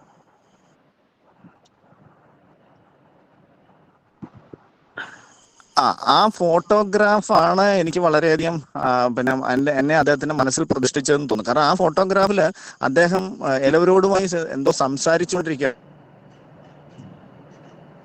എന്തൊക്കെയോ ആ ഫോട്ടോയിലെ മറ്റുള്ളവരുടെ മുഖങ്ങളാണ് എനിക്ക് ഭയങ്കര ഇതായത്. ഓരോരുത്തരും അദ്ദേഹം പറയുന്നതിനെ ഭയങ്കര ഇതോടുകൂടി കേട്ട് ഇരിക്കുന്ന ആ ഒരു മുഖഭാവം, ആ ഫോട്ടോയിലെ എല്ലാ ആളുകളുടെയും മുഖഭാവം. എനിക്കൊന്ന് ആ ഫോട്ടോ എടുത്തിട്ടുള്ള ഇളവൻ സാറാണെന്ന് തോന്നുന്നു. ആ എല്ലാവരുടെയും അദ്ദേഹത്തിന് ചുറ്റും ഇരിക്കുന്ന എല്ലാ ശിഷ്യഗണങ്ങളുടെയും ആ മുഖഭാവം ആണ് ആ ഗുരു സ്ഥാനീയന്റെ മഹിമ മനസ്സിലാക്കി തന്നത്. ആ ഫോട്ടോഗ്രാഫ് എന്റെ മനസ്സിൽ വളരെയധികം ഇടം. എനിക്ക് തോന്നുന്നു അടുത്ത ആളിലേക്ക് പോവാൻ തോന്നുന്നു. സേതുവേട്ടൻ ഉണ്ട്, സേതു മാധവൻ. സേതുവേട്ടൻ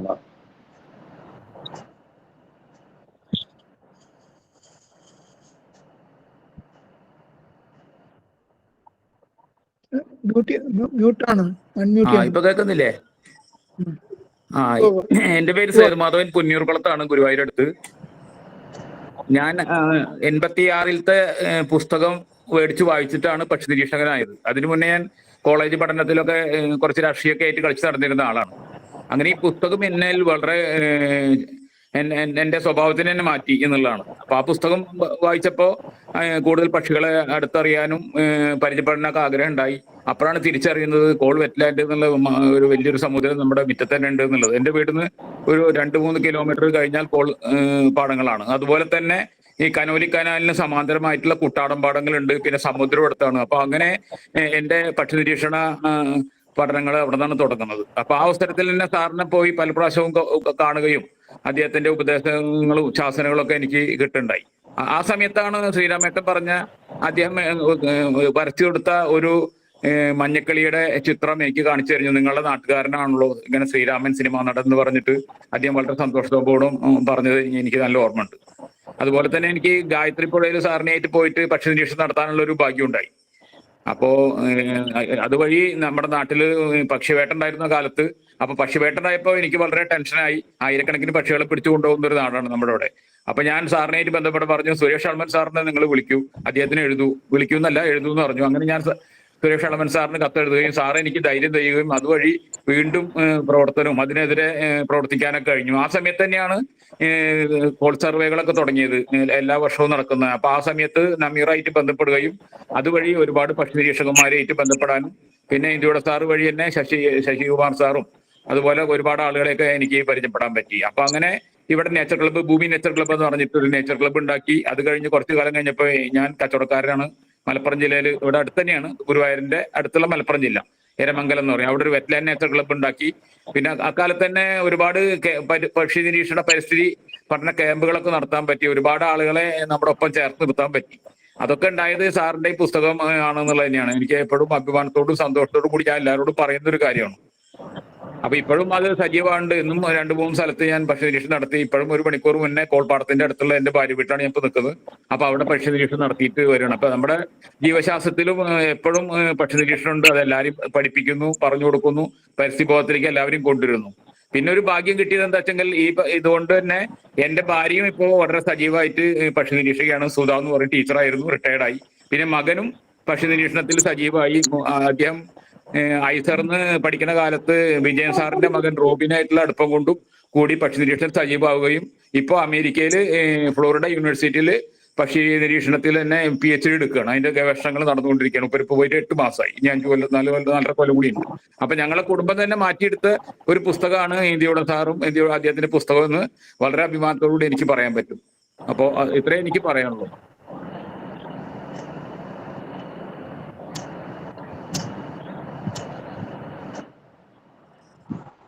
അടുത്തത് ആരായിരിക്കും? ലതിക ടീച്ചർ.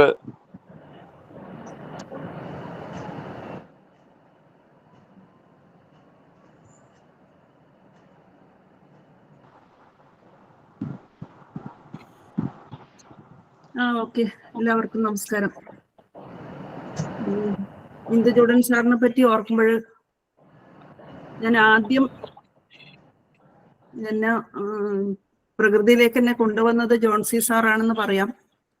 കാരണം ഞാൻ ഹൈസ്കൂളിലെ 8th സ്റ്റാൻഡേർഡിൽ പഠിക്കുമ്പോഴാണ് നേച്ചർ ക്ലബിന്റെ പ്രവർത്തനങ്ങളിലേക്ക് വരുന്നത്.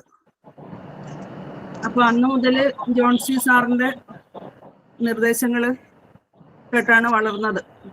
പിന്നീട് ഞാൻ BSc B.Ed കഴിഞ്ഞ് സ്കൂളിൽ ചേർന്ന സമയത്ത് ഞാൻ കേരളത്തിലെ പക്ഷികൾ എന്നുള്ള പുസ്തകത്തിന് കുറേയേറെ അന്വേഷിച്ചു. അത് 1988. ആ സമയം ആ പുസ്തകം എവിടെയും കിട്ടാനുണ്ടായിരുന്നില്ല. അവസാനം എൻ്റെ മാമനാണ് തലശ്ശേരി റോഡ് സൈഡില് പുസ്തകം വെച്ച് വെക്കുന്ന ഒരാളെടുത്തൊരു പുസ്തകം കൊണ്ടു തന്നത്. അന്ന് അതിന് 60 രൂപയായിരുന്നു. ആ പുസ്തകമാണ് എന്നെ ശരിക്കും ഈ ലോകത്തേക്ക് കൊണ്ടുവന്നത്. ആ പുസ്തകത്തിലെ ആ സിമ്പിൾ ലാംഗ്വേജ് ആയിരുന്നു അദ്ദേഹത്തിന്റെ മലയാളം. വളരെ വളരെ സിമ്പിൾ ആയിട്ടുള്ള, ആർക്കും വായിച്ചാൽ പെട്ടെന്ന് മനസ്സിലാക്കാൻ പറ്റുന്ന ഒരു ഭാഷയും എഴുത്തും. ശരിക്കും അത് നമ്മളെ പിടിച്ചിരുത്തും. പ്രകൃതിയിലേക്ക് നമ്മളെ നിരീക്ഷണത്തെ കൊണ്ടുപോകാൻ, നമ്മളെ ചുറ്റുപാട് നടക്കുന്ന കാര്യങ്ങൾ വളരെ സിമ്പിളായിട്ട് കൊണ്ടുപോകാൻ നമുക്ക് ആ പുസ്തകത്തിന്റെ സഹായം വളരെ വലുതാണ്. അപ്പൊ പിന്നീട് കുറച്ചു കാലം ഞാൻ പിന്നീട് അതിൽ നിന്ന് മാറിയെങ്കിലും ഇപ്പോ വളരെ വളരെ സജീവമായിട്ട് അതിലേക്ക് തന്നെ തിരിച്ചു വന്നിട്ടുണ്ട്. ഇപ്പൊ ഞങ്ങള് നേരത്തെ ബാലകൃഷ്ണൻ സാർ പറഞ്ഞു, വോക്ക് വിത്ത് VCയുടെ കുട്ടികളുടെ ഒരു ബേർഡിങ്ങിന്റെ ക്ലാസ്സുമായി ബന്ധപ്പെട്ട് വളരെ നന്നായിട്ട് പോകുന്നുണ്ട്. അത് കുറെ കുട്ടികളെ നമുക്ക് അങ്ങനെ കൊണ്ടുവരാൻ കഴിയുന്നുണ്ട്. ഇപ്പൊ പിന്നെ പാഠഭാഗവുമായി ബന്ധപ്പെട്ടതുകൊണ്ടും സ്കൂളിലൊക്കെ ക്ലാസ്സുമായി ബന്ധപ്പെട്ട് ക്ലബ്ബ് പ്രവർത്തനങ്ങളൊക്കെ ആയി ബന്ധപ്പെട്ട് നടക്കുന്നത് കൊണ്ടൊക്കെ കുറെ പേര് ഇതിലോട്ട് വരുന്നുണ്ട്. അതൊരു നല്ല ലക്ഷണമായിട്ടാണ് ഞാൻ കാണുന്നത്. കാരണം കാലാവസ്ഥയും ഈ പ്രകൃതി ദുരന്തമൊക്കെ വരുന്ന ഒരവസ്ഥയിൽ കുട്ടികളെ നമുക്ക് ഈ പ്രകൃതി സംരക്ഷണ പ്രവർത്തനങ്ങളിലേക്ക് കൊണ്ടുവരാൻ ഇങ്ങനെയൊക്കെ കഴിയും എന്നുള്ളൊരു വിശ്വാസമുണ്ട്. അപ്പോൾ അദ്ദേഹത്തിന്റെ ആത്മാവിന് നിത്യശാന്തി നേർന്നുകൊണ്ട് നിർത്തുന്നു.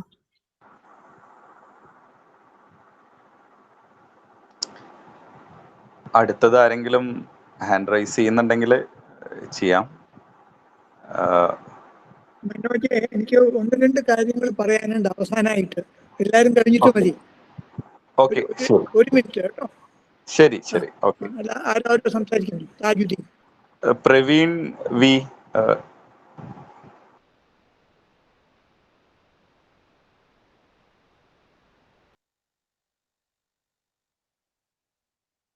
എനിക്ക് ഇവിടെയുള്ള സ്റ്റാൾവാർഡ്സ് പറയുന്നത് കേട്ടിരിക്കാനേ ഇപ്പം താല്പര്യമുള്ളൂ. അതിൽ കൂടുതൽ എനിക്ക് പറയാനോ ഒന്നുമില്ല. ഇങ്ങനത്തെ ഇത്രയും എഫേർട്സ് എടുത്ത ആൾക്കാർക്ക് എൻ്റെ ഇതിൽ താങ്ക്സ് പറയാൻ മാത്രമേ എനിക്കിപ്പം കഴിയുള്ളൂ. Thank you. താജുദ്ദീൻ ഒരാള്. താജിക്ക പറഞ്ഞോളൂ. സന്തോഷം. കുറച്ച് ലേറ്റ് ആയിട്ടാണ് ജോയിൻ ചെയ്തത്. സത്യത്തിൽ ഞങ്ങളിപ്പോൾ ഖത്തറിൽ ഒരു ഫീൽഡ് ട്രിപ്പിലാണ്. ഞാനും വിഷ്ണു സുഹാസൊക്കെ ആയിട്ട് ഒരു ബേഡിങ്ങിന് ക്യാമറ ഓൺ ആക്കണമെന്നൊക്കെ സ്ഥലങ്ങളോട് കാണിച്ചു തരാം. പിന്നെ ഇതിവിടെ സാറായിട്ടുള്ള ഒരു ഓർമ്മകൾ എന്ന് പറഞ്ഞത് ഈ പറഞ്ഞ മാതിരി 88 ഈ പുസ്തകം, കേരളത്തിലെ പക്ഷികളുടെ പുസ്തകം സാഹിത്യ അക്കാദമി വളരെ അവിചാരിതമായിട്ട് കയ്യിൽ വന്ന് പെട്ടതിന്റെ അടിസ്ഥാനത്തിലാണ് സത്യത്തിൽ ബേഡിങ്ങും പക്ഷി നിരീക്ഷണവും അല്ലെങ്കിൽ പ്രകൃതിയും ഒക്കെ തുടങ്ങി വെച്ചത്. അദ്ദേഹത്തായിട്ട് ഒരിക്കൽ ഒരു കമ്മ്യൂണിക്കേഷനും പോസ്റ്റ് കാർഡിലും ഉണ്ടായിരുന്നു. വളരെ കൗതുകരമായ ഒരു കമ്മ്യൂണിക്കേഷൻ ആയിരുന്നു അത്. സത്യത്തിൽ ഞാൻ ഒരു പക്ഷീനെ കണ്ടു. അത് പിന്നീട് അത് ഔട്ട്ലെറ്റാണ് എന്നുള്ളത് പിന്നീട് എനിക്ക് മനസ്സിലായി, ഇപ്പോഴും ഓർമ്മ ഉണ്ട്. പക്ഷെ അദ്ദേഹത്തിന് അതിനെ കുറിച്ചിട്ട് എൻ്റെ സ്പെക്സ് ഒക്കെ അയച്ചു കൊടുത്തപ്പോൾ മറുപടി വന്നിട്ട് അതിൽ ഏറ്റവും അവസാനം എഴുതിയുള്ള ഒരു കൗതുകരമായ കുറിപ്പ്, അടുത്ത പ്രാവശ്യം മറുപടി വേണമെങ്കിൽ സ്റ്റാമ്പ് ഒട്ടിച്ച കവറോ കാർഡോ അയച്ചു തരണം. വളരെ സന്തോഷം. അതിനുശേഷം എനിക്കാണ് വളരെ റീസെന്റ് തന്നെ അദ്ദേഹം മരണപ്പെടുകയും ചെയ്തു. നേരിട്ട് കാണാനുള്ള ഭാഗ്യം ഉണ്ടായിട്ടില്ല.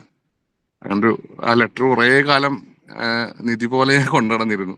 പക്ഷെ എവിടെയോ പിന്നീട് അത് വീട് മാറുന്നതിൻ്റെ ഇടയിലോ മിസ്സായിപ്പോയി. എന്തായാലും അദ്ദേഹത്തിന്റെ ഓർമ്മ പുതുക്കാൻ നമ്മളുടെ കൂട്ടായ്മ എടുത്ത ഇനീഷ്യേറ്റീവിനെ അഭിനന്ദിക്കുന്നു. അതോടൊപ്പം തന്നെ അതിൽ പങ്കെടുക്കാൻ എനിക്ക് ഭാഗ്യം ഉണ്ടായതിലും അദ്ദേഹത്തിന്റെ ആത്മാവിന് നിത്യശാന്തി അർപ്പിച്ചുകൊണ്ടും നിർത്തുന്നു. എല്ലാ ആളുകളുടെ ശബ്ദം, പ്രത്യേകിച്ച് സേതുവിന്റെ ഒക്കെ ശബ്ദം കേൾക്കാൻ കഴിഞ്ഞതിൽ വലിയ സന്തോഷമുണ്ട്. Thank you.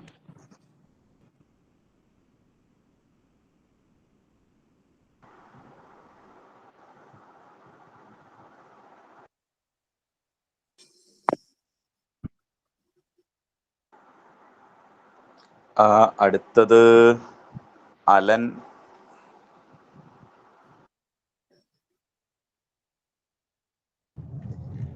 ഹലോ, കേൾക്കാൻ പറ്റുന്നുണ്ടോ? എനിക്ക് ഈ ഒരു അവസരത്തില് എന്ത് പറയണമെന്ന് അറിയത്തില്ല. ഈ ഇരിക്കുന്ന ആളുകളിൽ ഏറ്റവും ഇന്ത്യയുടെ മാഷിനെ കുറിച്ച് ഏറ്റവും കുറവ് അറിയാവുന്ന ഒരു വ്യക്തി ഒരു പക്ഷെ ഞാനായിരിക്കും.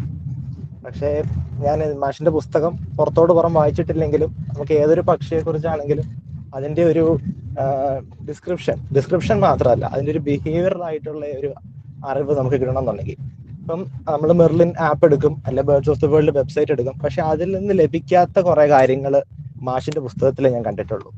ആ ഒരു പുസ്തകം റെഫർ ചെയ്താണ് പലർക്കും പല സംശയങ്ങൾ തീർത്തു കൊടുക്കുകയും ഒക്കെ ചെയ്യുന്നത്. ഇപ്പൊ ഉദാഹരണത്തിന് കഴിഞ്ഞൊരു ദിവസം തന്നെ ഒരാള് സ്ട്രീക്ഡ് വീവറും ബായ വീവറും തമ്മിലുള്ള കൂടിന്റെ വ്യത്യാസം എന്താന്ന് ചോദിച്ചു. അപ്പൊ അത് നോക്കി പോയപ്പം എങ്ങും കാണാൻ സാധിച്ചില്ല. പിന്നെ ആദ്യം പോയി നോക്കിയത് മാഷിന്റെ പുസ്തകമായിരുന്നു. അത് നോക്കിയിട്ടാണ് പിന്നെ ഒന്ന് അതായിരുന്നു അന്ന് റെഫറൻസ് ആയിട്ട് ഉപയോഗിച്ചത്. അതുപോലെ ആ പുസ്തകം തുടക്കം മുതൽ അവസാനം വരെ മറ്റെങ്ങും കിട്ടാത്ത കുറെ അറിവുകളുടെ ഒരു ശേഖരം കൂടിയാണ്. അപ്പം ഈ ഒരു അവസരത്തിൽ ആ പുസ്തകം എഴുതിയ ആ വലിയ മനുഷ്യനെ ഓർക്കാൻ സാധിച്ചതിലുള്ള സന്തോഷം അറിയിക്കുന്നു. Thank you.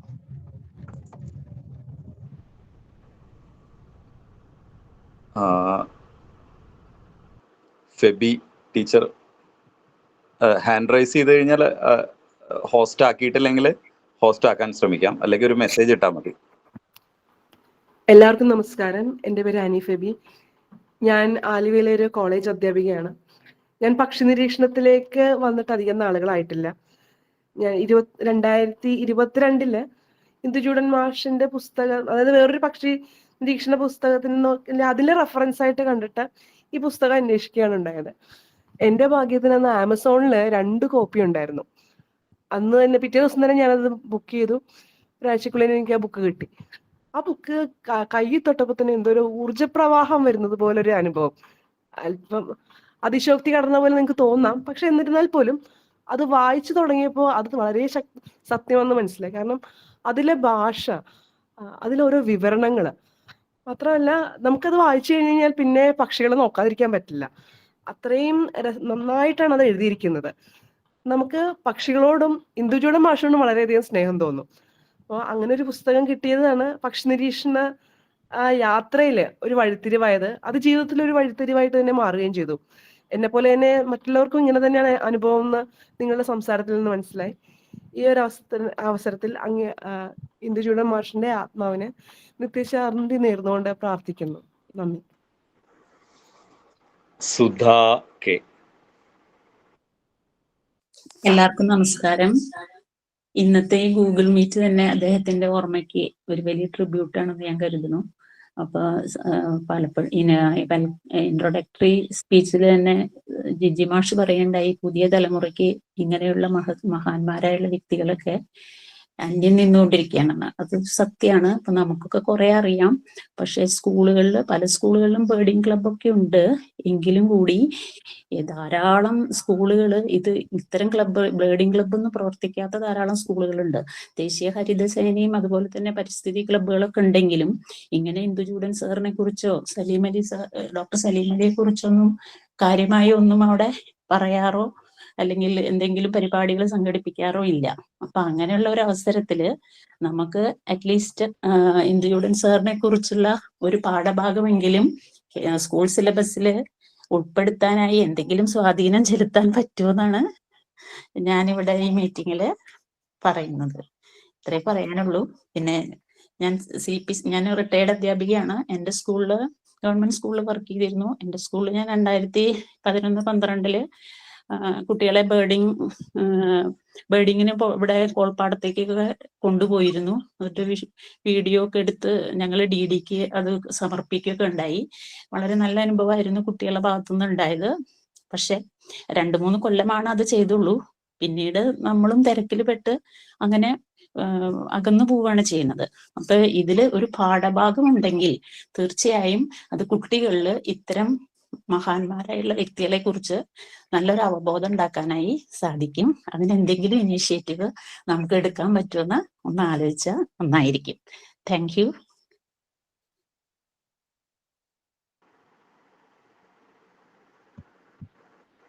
എന്തോ ഒരു സ്പാം വരുന്നുണ്ടല്ലോ മനോജ്. സ്പാം ഉണ്ട്. അത് പബ്ലിക്കായിട്ട് ലിങ്ക് ഷെയർ ആയി പോയത് കൊണ്ട് സംഭവിച്ചിട്ടുള്ളതാണ്. ഞാൻ കൺട്രോൾ ചെയ്യുന്നുണ്ട്. മനോജേ, ഇപ്പൊ ഈ ടീച്ചർ പറഞ്ഞ ആശയം കേൾക്കുന്നുണ്ടോ? അത് നേരത്തെ നമ്മുടെ മനസ്സിലും തോന്നിയതാണ്. എന്തായാലും നമ്മൾ ഔദ്യോഗികമായിട്ട് തന്നെ നമ്മൾ SCERT ഒന്ന് സമീപിക്കുന്നുണ്ട് കേട്ടോ ഈ ഒരു ചാപ്റ്റർ. കാരണം ഈ വർഷം 1, 3, 7, 9 ക്ലാസ്സുകളിലെ പുസ്തകം മാറി. അതിലിനി ഉൾപ്പെടുത്താൻ കഴിയില്ല, അതിൽ വന്നിട്ടില്ല. നമ്മൾ ഒന്ന് അപ്രോച്ച് ചെയ്തതാണ്. അടുത്ത തവണ 2, 4 എന്ന രീതിയിലുള്ള ഓഡ് നമ്പർ, ഈവൻ നമ്പറിൽ പുസ്തകം മാറും. തീർച്ചയായിട്ടും അതിൽ ഉൾപ്പെടുത്താൻ നമുക്കൊന്ന് ശ്രമിക്കാം. അല്ല, കഴിഞ്ഞ വർഷത്തെ പാഠപുസ്തകത്തിൽ ഉണ്ടായിരുന്നു 4ാം ക്ലാസ്സിലോ 5ാം ക്ലാസ്സിലോ പക്ഷി നിരീക്ഷണം എന്ന് പറഞ്ഞൊരു പാഠഭാഗം തന്നെ ഉണ്ടായിരുന്നു. പല കുട്ടികളും അത് എടുക്കുന്ന ഞാൻ കണ്ടിട്ടുണ്ട്. കഴിഞ്ഞ തവണ 4th സ്റ്റാൻഡേർഡിൽ അങ്ങനെ ഒരു ചാപ്റ്റർ ഉണ്ട്, ചിറകുള്ള ചങ്ങാതിമാർ എന്ന് പറഞ്ഞൊരു ചാപ്റ്റർ ഉണ്ടായിരുന്നു 4th സ്റ്റാൻഡേർഡിൽ പരിസര പഠനവുമായി ബന്ധപ്പെട്ട്. പക്ഷി നിരീക്ഷണത്തിന്റെ അല്ല ഉദ്ദേശിച്ചത്, മാഷെ കൂടുതലായിട്ട് അറിയുന്ന ഒരു മീനിങ്ങിലാണ് ടീച്ചറെ ഉദ്ദേശിച്ചത്. ഓക്കെ. അല്ല, ആ ചാപ്റ്റർ എടുക്കുമ്പോൾ ഇതിനെ കുറിച്ച് പറയുന്നുണ്ടല്ലോ, സാറിനെ കുറിച്ച് അതിൽ പറയുന്നുണ്ട്, സാറിന്റെ പുസ്തകത്തിനെ കുറിച്ചൊക്കെ അതില് എന്റെ ഹാൻഡ് ബുക്കിൽ പറയുന്നുണ്ട്. ഞാൻ എന്റെ ക്ലാസ്സിലെ കുട്ടികൾക്ക് അത് വളരെ വ്യക്തമാക്കിയിട്ട് കൊടുത്തിട്ടുണ്ടായിരുന്നു. പുസ്തകങ്ങളൊക്കെ കൊണ്ടുപോയി പരിചയപ്പെടുത്തി കൊടുത്തിട്ടുണ്ടായിരുന്നു. പിന്നെ കുറെ ബേർഡ്സിന്റെ മുട്ടകള്, കൂടുകള്, തൂവലുകൾ, അതിന്റെ കളക്ഷൻസ് ഒക്കെ കുട്ടികളെ കൊണ്ടുപോയി കാണിച്ചു കൊടുത്തിട്ടുണ്ടായിരുന്നു. കുട്ടികൾക്ക് അതിലൊരു ഇൻട്രസ്റ്റ് ഉണ്ടായിരുന്നു. കാരണം ഞാനത് എടുക്കുന്നത് കൊണ്ട് കുട്ടികൾക്ക് അതിൽ പ്രത്യേകിച്ച് ഇൻട്രസ്റ്റ് ഉണ്ടാക്കി കൊടുക്കാം. പക്ഷെ അറിയാത്ത ടീച്ചേഴ്സ് ആകുമ്പോൾ ഭയങ്കര പ്രയാസമാണത്. അത് 3ലെ ചാപ്റ്ററിന്റെ കാര്യമല്ല ടീച്ചർ പറഞ്ഞത്? 3ലെ അല്ലേ? 4th standard. ഫോർത്ത് അത് തന്നെ.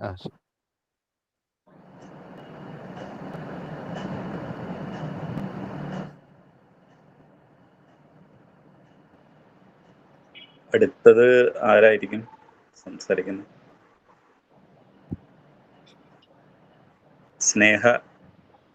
സ്നേഹ സി.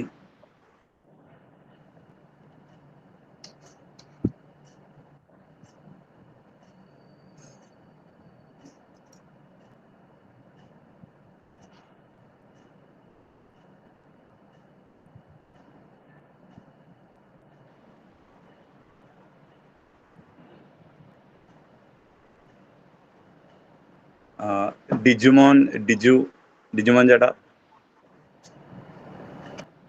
ഓക്കെ, സ്നേഹ ആരെങ്കിലും ഒരാള് ടേക്കപ്പ് ചെയ്താണ്.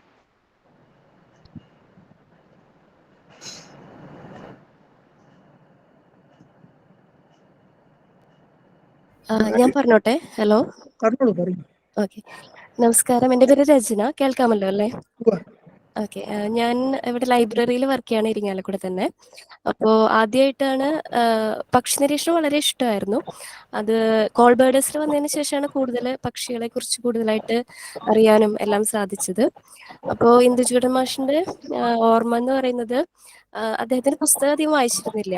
അപ്പോൾ അതുകൊണ്ട് തന്നെ ഒരു വായനാ മത്സരത്തിനാണ് പുസ്തകം, ഒരു ഗ്രന്ഥലോകത്തിലോ അദ്ദേഹത്തിന്റെ പുസ്തകത്തിന്റെ ഒരു ചെറിയൊരു ഭാഗം ഉണ്ടായിരുന്നു. അത് കാക്കകളെ കുറിച്ചിട്ടായിരുന്നു. അപ്പൊ ഒരു ട്രെയിനിൽ ഇരുന്നിട്ടാണ് ഇത് വായിച്ചത്. കാക്കകൾ, നമ്മൾ പല പക്ഷികളെ കുറിച്ച് അറിയാൻ ആഗ്രഹം ഉണ്ടെങ്കിലും കാക്കകളെ അധികം അങ്ങനെ നോക്കാറൊന്നും ഉണ്ടായിരുന്നില്ലല്ലോ. പക്ഷെ അപ്പൊ അങ്ങനെ കാക്കകളിൽ തന്നെ പലതരത്തിലുള്ള വൈവിധ്യം ഒക്കെ ഉള്ള ഒരു ലേഖനമായിരുന്നു അത്. അങ്ങനെ അത് വായിച്ച് ഒരു ഭയങ്കര സന്തോഷമായിരുന്നു അത് വായിച്ചപ്പോൾ. അങ്ങനെ കൂടുതൽ വായിക്കണം എന്നൊക്കെ എല്ലാം തോന്നിയിരുന്നു. അങ്ങനെ പിന്നെ ആ ഒരു ഓർമ്മ നല്ലോണം ഉണ്ട്. പിന്നെ ഇപ്പോൾ ഈ അടുത്ത് സാഹിത്യ അക്കാദമിയിൽ പുസ്തകം വന്നപ്പോൾ സുരേഷ് സാറിൻ്റെയും ഇന്ദുചൂടൻ മാഷിന്റെ ഈ പുസ്തകവും വാങ്ങിയിട്ടുണ്ട്, ലൈബ്രറിക്കായിട്ടും വാങ്ങിയിട്ടുണ്ട്. അപ്പൊ ഇന്നത്തെ ഒരു ഈ അനുസ്മരണത്തില് അദ്ദേഹത്തിന്റെ ഓർമ്മകള് അദ്ദേഹത്തിന്റെ ശിഷ്യന്മാരും അതുപോലെ എല്ലാവരും പങ്കുവെക്കുമ്പോൾ വളരെ ഒരു സന്തോഷമുണ്ട്. നമുക്ക് ഇനിയും പുതിയ തലമുറയ്ക്ക് വേണ്ടിയിട്ടും കുട്ടികളെ ഇതൊക്കെ പരിചയപ്പെടുത്താനും കൂടുതൽ പക്ഷി നിരീക്ഷണത്തിലേക്ക് എല്ലാവരും വരുത്താനും ശ്രമിക്കാം. നന്ദി.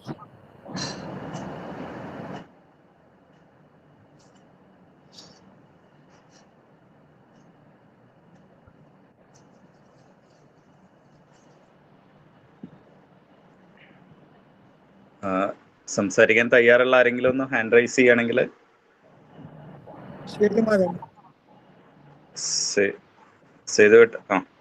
പറഞ്ഞോളൂ. അവര് 2 പോയിന്റ് പറയാനായിരുന്നു. ഞാൻ അദ്ദേഹത്തിന്റെ വീട്ടിൽ പോകുന്ന സമയത്ത് ധാരാളം തൂവൽ കളക്ഷൻ കണ്ടിട്ടുണ്ട്. ഒരുപാട് എനിക്ക് കാണിച്ചു തരും. അതുപോലെ വീണ് പോയ കൂടുകളൊക്കെ, തൂക്കണം കൂടി കൂടുകൾ കാണിച്ചു തരാറുണ്ട്. അതുപോലെ രജിസ്റ്റർ ഒക്കെ മെയിൻറ്റെയിൻ ചെയ്യുന്നതൊക്കെ എനിക്ക് കാണിച്ചു തന്നിട്ടുണ്ട്. പിന്നെ ഒരു കാര്യം എന്നോട് അദ്ദേഹം പറഞ്ഞുള്ളത്, അദ്ദേഹത്തിന്റെ പുസ്തകത്തിന്റെ പ്രതിഫലമായിട്ട് സാഹിത്യ അക്കാദമി കൊടുത്തത് ആകെ 1000 രൂപയാണോ അതോ 3000 രൂപയാണോ എന്നുള്ളത് എനിക്ക് ഓർക്ക വരുന്നുണ്ട്. 2000 ആണല്ലേ? ഇത്രയും കാര്യം എനിക്ക് പറയണം. അത് ഓർപ്പിക്കുമെന്ന് മാത്രം. ഓക്കെ,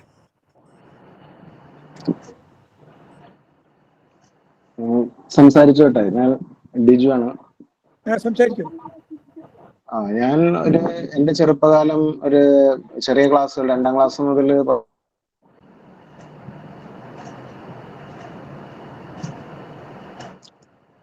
വോയിസ് പോയി ചേർന്ന് കിടക്കുന്ന പ്രദേശം, വയലുകള്, പക്ഷികളും മൃഗങ്ങളൊക്കെ ആയിട്ടുള്ളൊരു വീട്ടിലും അമ്മാവന്മാരും ഒക്കെ ഫോറസ്റ്റ് ഡിപ്പാർട്ട്മെന്റിലൊക്കെ ഉള്ളവരായിരുന്നത് കൊണ്ടുള്ളൊരു ബന്ധമൊക്കെ ഉണ്ടായിരുന്നു. പക്ഷെ പക്ഷികളിലേക്ക് കൂടുതൽ ഒരു ഇഷ്ടമൊക്കെ തോന്നി തുടങ്ങിയത് ഇന്ദുചൂടൻ മാഷിന്റെ പുസ്തകങ്ങൾ പലപ്പോഴായിട്ട് ഈ പരിഷത്തിന്റെ പരിപാടികൾക്കൊക്കെ സമ്മാനമായിട്ടൊക്കെ കിട്ടുകയും അതൊക്കെ അല്ലെങ്കിലും പുസ്തകങ്ങളിലേക്ക് ഒരുപാട് അടുത്ത് നിൽക്കുന്ന ഒരു പരിപാടി ഉണ്ടായിരുന്നു സ്കൂൾ കാലഘട്ടത്തിൽ തന്നെ. പിന്നെ കുറച്ച് വർഷങ്ങൾക്ക് ശേഷം ഇരിങ്ങാലക്കുട ക്രൈസ്റ്റില് പ്രീ ഡിഗ്രിക്ക് പഠിക്കുകയും തുടർന്ന് വ്യോമസേനയിൽ ചേരുകയായിരുന്നു എൻ്റെ ഒരു ജീവിതത്തിന്റെ ഭാഗം. വ്യോമസേനയുടെ ഭാഗമായിട്ട് ബേർഡ് കൺട്രോൾ മെഷേഴ്സിനെ പറ്റിയിട്ടുള്ള ഇടപാടുകളിലൂടെയും സ്റ്റഡീസിലും കൂടെയാണ് അവിടെ ഒരു കുറച്ചു കാലം പക്ഷികളുടെ ഒരു കോണ്ടാക്ട് ഉണ്ടായിരുന്നത്. പിന്നീട് കൂടുതൽ ഇൻട്രസ്റ്റ് പക്ഷികളിലേക്ക് വന്നത് ഫോട്ടോഗ്രാഫിയിൽ വൈൽഡ് ലൈഫിനോട് ചെറിയ താല്പര്യം വന്നു തുടങ്ങിയതിനു ശേഷം ഒരു 2010 മുതലൊക്കെ പക്ഷികളുടെ ഫോട്ടോകളൊക്കെ എടുക്കുന്നുണ്ടായിരുന്നു. കൂടുതൽ ഇൻട്രസ്റ്റോടെ പക്ഷികളിലേക്ക് കടന്നു വന്നത് ഇപ്പൊ കോൾ ബേഡേഴ്സിലുമായിട്ടൊക്കെ ബന്ധപ്പെട്ട് റിട്ടയർമെന്റിന് ശേഷം ഫുൾ ടൈം ഒരു പാഷന്റെ പുറകെ ഇറങ്ങി തിരിച്ചതിന് ശേഷമാണ്. അല്ലെങ്കിൽ തന്നെ 2015 മുതലൊക്കെ ആഗ്രയിലുണ്ടായിരുന്ന കാലത്ത് റെഗുലർ ആയിട്ട് ഭരത്പൂർ സാങ്ച്വറിയിൽ പോവാറുണ്ടായിരുന്നു. അപ്പൊ ഇന്ദുചൂടൻ മാഷിന്റെ ഒരു പുസ്തകത്തിനെ പറ്റിയും ഇതിനെ പറ്റിയൊക്കെ കൂടുതൽ ഇപ്പോ ഇന്ദുചൂടൻ ഫൗണ്ടേഷന്റെ താല്പര്യം എടുത്തുള്ള പുതിയ നടപടികള്, പിന്നെ എളമൺ സാറിന്റെ പുസ്തകം, ഇതൊക്കെ ആണ് ലേറ്റസ്റ്റ് ആയിട്ട് നമ്മളുടെ മുന്നിൽ നിൽക്കുന്നത്. അപ്പോ ഈ ഒരു അനുസ്മരണ യോഗത്തിൽ ഇതിൽ പങ്കെടുക്കാൻ പറ്റിയതിലും ഇതില് മാഷിന്റെ കൂടുതൽ അടുത്ത് നിന്ന ആളുകളുടെ അനുഭവങ്ങൾ കേൾക്കാൻ പറ്റിയതിലും സന്തോഷം. നന്ദി.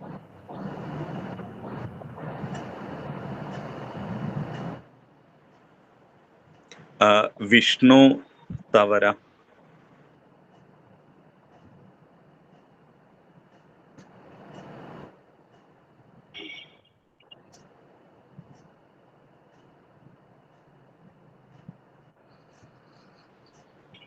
അൺമ്യൂട്ട് ചെയ്ത് സംസാരിക്കണേ.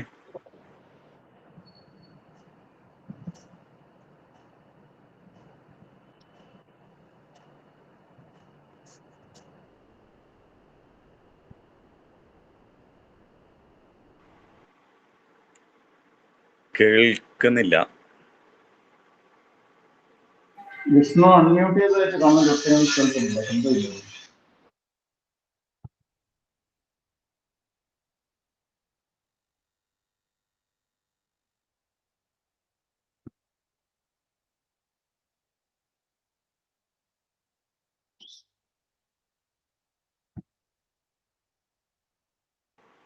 എന്തോ അടുത്തത് ശരിയാവുന്നുണ്ടോ?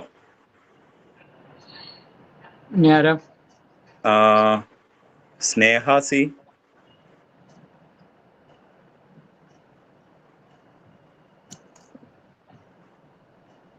അല്ലെങ്കിൽ സന്തോഷ് കെ നായർ.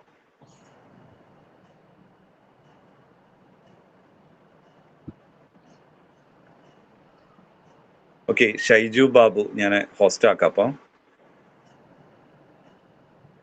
ഓക്കെ, ഷൈജു സംസാരിച്ചോ.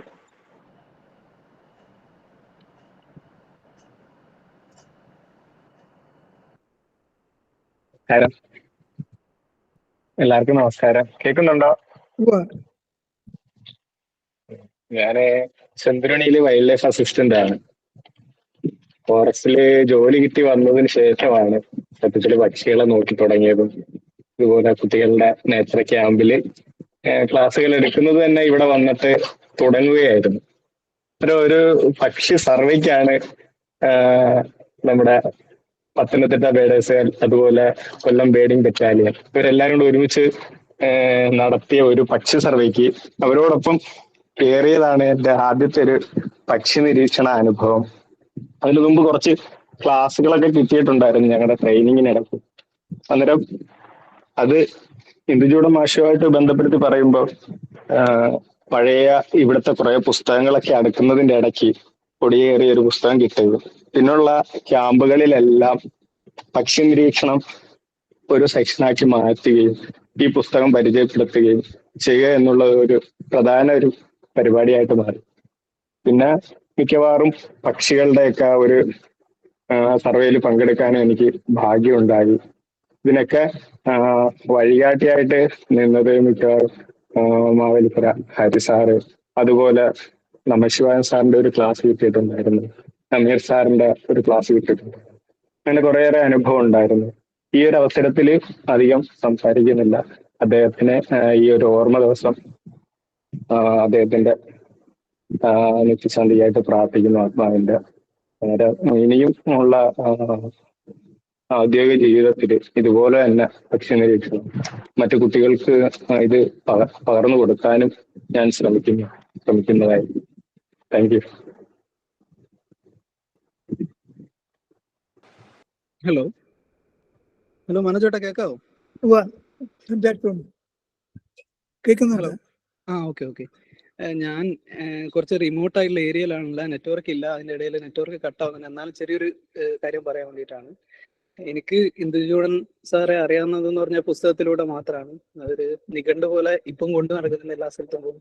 ഞാൻ പക്ഷികളിൽ വർക്ക് ചെയ്യുന്നതാണ്. ഇപ്പം അതിനുള്ള കാരണങ്ങളിൽ ഒരു കാരണവും ഇന്ദുചൂടൻ സാർ തന്നെയാണെന്ന് പറയാം. എനിക്ക് UP സ്കൂളിൽ പഠിക്കുമ്പോൾ എൻ്റെ സാറ് രമേശ് ബാബു സാറ് ഇന്ദുചൂടൻ സാറിന്റെ കേരളത്തിലെ പക്ഷികൾ തരികയും അതിൻ്റെ അകത്തു നിന്നാണ് എനിക്ക് കൂടുതലായിട്ട് പക്ഷികൾ നിരീക്ഷിക്കാനുള്ള ഇൻട്രസ്റ്റ് കൂടുതലായിട്ട് വരുന്നതും പക്ഷികളുടെ ഫീൽഡിലേക്ക് ഞാൻ പൂർണ്ണമായിട്ട് ഇറങ്ങുന്നതും. അതിനുശേഷം കണ്ണൂരിലുള്ള ശശികുമാർ സാറ്, ബാക്കി കണ്ണൂർ ബേഡേഴ്സിലുള്ള ബാക്കിയുള്ള ആൾക്കാരൊക്കെ ഒരുപാട് സഹായിച്ചതിന്റെ പേരിലും മോണിറ്ററിങ്ങും കൂടുതൽ മോണിറ്ററിങ്ങും കാര്യങ്ങളൊക്കെ ആയിട്ട് പക്ഷികളിലേക്ക് കൂടുതൽ ഇറങ്ങാനൊക്കെ സഹായിച്ചു. അപ്പൊ അതിനൊക്കെ പേരിൽ ഇപ്പൊ ഞാൻ വൈൽഡ് ലൈഫ് ഇൻസ്റ്റിറ്റ്യൂട്ട് ഓഫ് ഇന്ത്യയിൽ നിക്കോബാർ മെഗാപോഡ് എന്നുള്ള ഒരു പക്ഷിയിൽ തന്നെ വർക്ക് ചെയ്യുന്നുണ്ട്. ഇപ്പൊ ഞാൻ നിക്കോബാർ ഐലൻഡ്സിലുള്ളത്. അതിന്റെ ഇടയിലും വർക്ക് ചെയ്യുന്നതിന്റെ ഇടയിലും ഈ മീറ്റിംഗിൽ പങ്കെടുക്കാൻ പറ്റിയതിൽ തന്നെ ഒരുപാട് സന്തോഷം. സാറിന്റെ അനുസ്മരണത്തിൽ പങ്കെടുക്കാൻ പറ്റിയതും സന്തോഷം അറിയിക്കുന്നു. Thank you.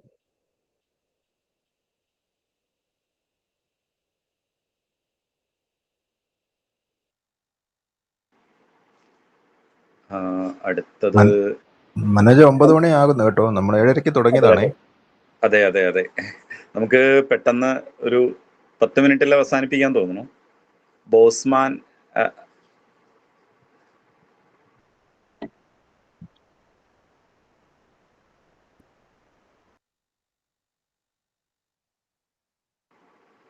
അല്ലെങ്കിൽ ഫൈസൽ, ആരെങ്കിലും ഒരാൾ അല്ലെങ്കിൽ സംസാരിക്കാൻ താല്പര്യമുള്ളവർ ഹാൻഡ് റൈസ് ചെയ്ത് മുന്നോട്ട് വരികയായിരിക്കും നന്നായിരിക്കാം.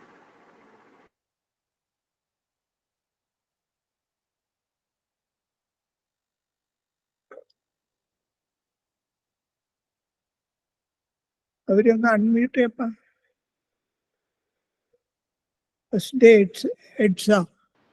അത് സ്പാം ആവാനുള്ള ഒരു സാധ്യതയുണ്ട്. കാരണം പേര് നോക്കിയിട്ട് ചെയ്താൽ മതി. എന്നാ വിടുവല്ലെങ്കിൽ ഞാൻ സംസാരിക്കട്ടെ? സംസാരിച്ചോളൂ. അതായത് ഞാൻ വളരെ വേഗം 1-2 കാര്യങ്ങൾ സൂചിപ്പിക്കാനാണ് ആഗ്രഹിക്കുന്നത്. ഞാൻ ഒരു വെബ്സൈറ്റിന്റെ കാര്യം പറഞ്ഞു. നീലകണ്ഠ മാഷെ കുറിച്ച് കൂടുതൽ അറിയാൻ ആഗ്രഹമുള്ളവർ തീർച്ചയായും ബ്രൗസ് ചെയ്യേണ്ട ഒരു വെബ്സൈറ്റാണ്. It is a wealth of information. അത് 1. 2, കേരളത്തിലെ പക്ഷികളെ കുറിച്ച് ഏറെക്കുറെ എല്ലാവരും തന്നെ പറഞ്ഞു. അതിൽ പറയാനുള്ള ഒരു കാര്യം എന്താ വെച്ചാൽ 1958 1ാമത്തെ എഡിഷനും 1986 2ാമത്തെ എഡിഷനും സത്യം പറഞ്ഞാൽ വലിയ ബന്ധമൊന്നുമില്ല. അപ്പോൾ ഇതുവരെ കിട്ടാത്ത ആളുകൾ 1958 1ാം എഡിഷൻ തീർച്ചയായും വായിക്കാൻ ശ്രമിക്കേണ്ടതാണ്. കാരണം രണ്ടും 2 പുസ്തകങ്ങളാണ്. അപ്പോൾ അത് 1979 തന്നെ അത് ഔട്ട് ഓഫ് പ്രിന്റ് ആയി. 1958 1ാം എഡിഷൻ. പിന്നെ നമ്മൾ ചെയ്യാനുള്ള ഒരു കാര്യം, പക്ഷികളും മനുഷ്യരും എന്നുള്ള പുസ്തകം, പക്ഷികളുടെ അത്ഭുത പ്രപഞ്ചം എന്നുള്ള പുസ്തകം പരിഷത്തിനെ കൊണ്ട് പിന്നെ പ്രസിദ്ധീകരിക്കണം. കാരണം കുട്ടികൾക്കുള്ള ഒരു വളരെ നല്ലൊരു മലയാളത്തിലുള്ള ഒരു നല്ല പുസ്തകമാണ്. അത് നമ്മൾ പരിഷത്തിനെ കുറച്ച് പ്രഷറൈസ് ചെയ്ത് പ്രസിദ്ധീകരിക്കാൻ ശ്രമിക്കണം.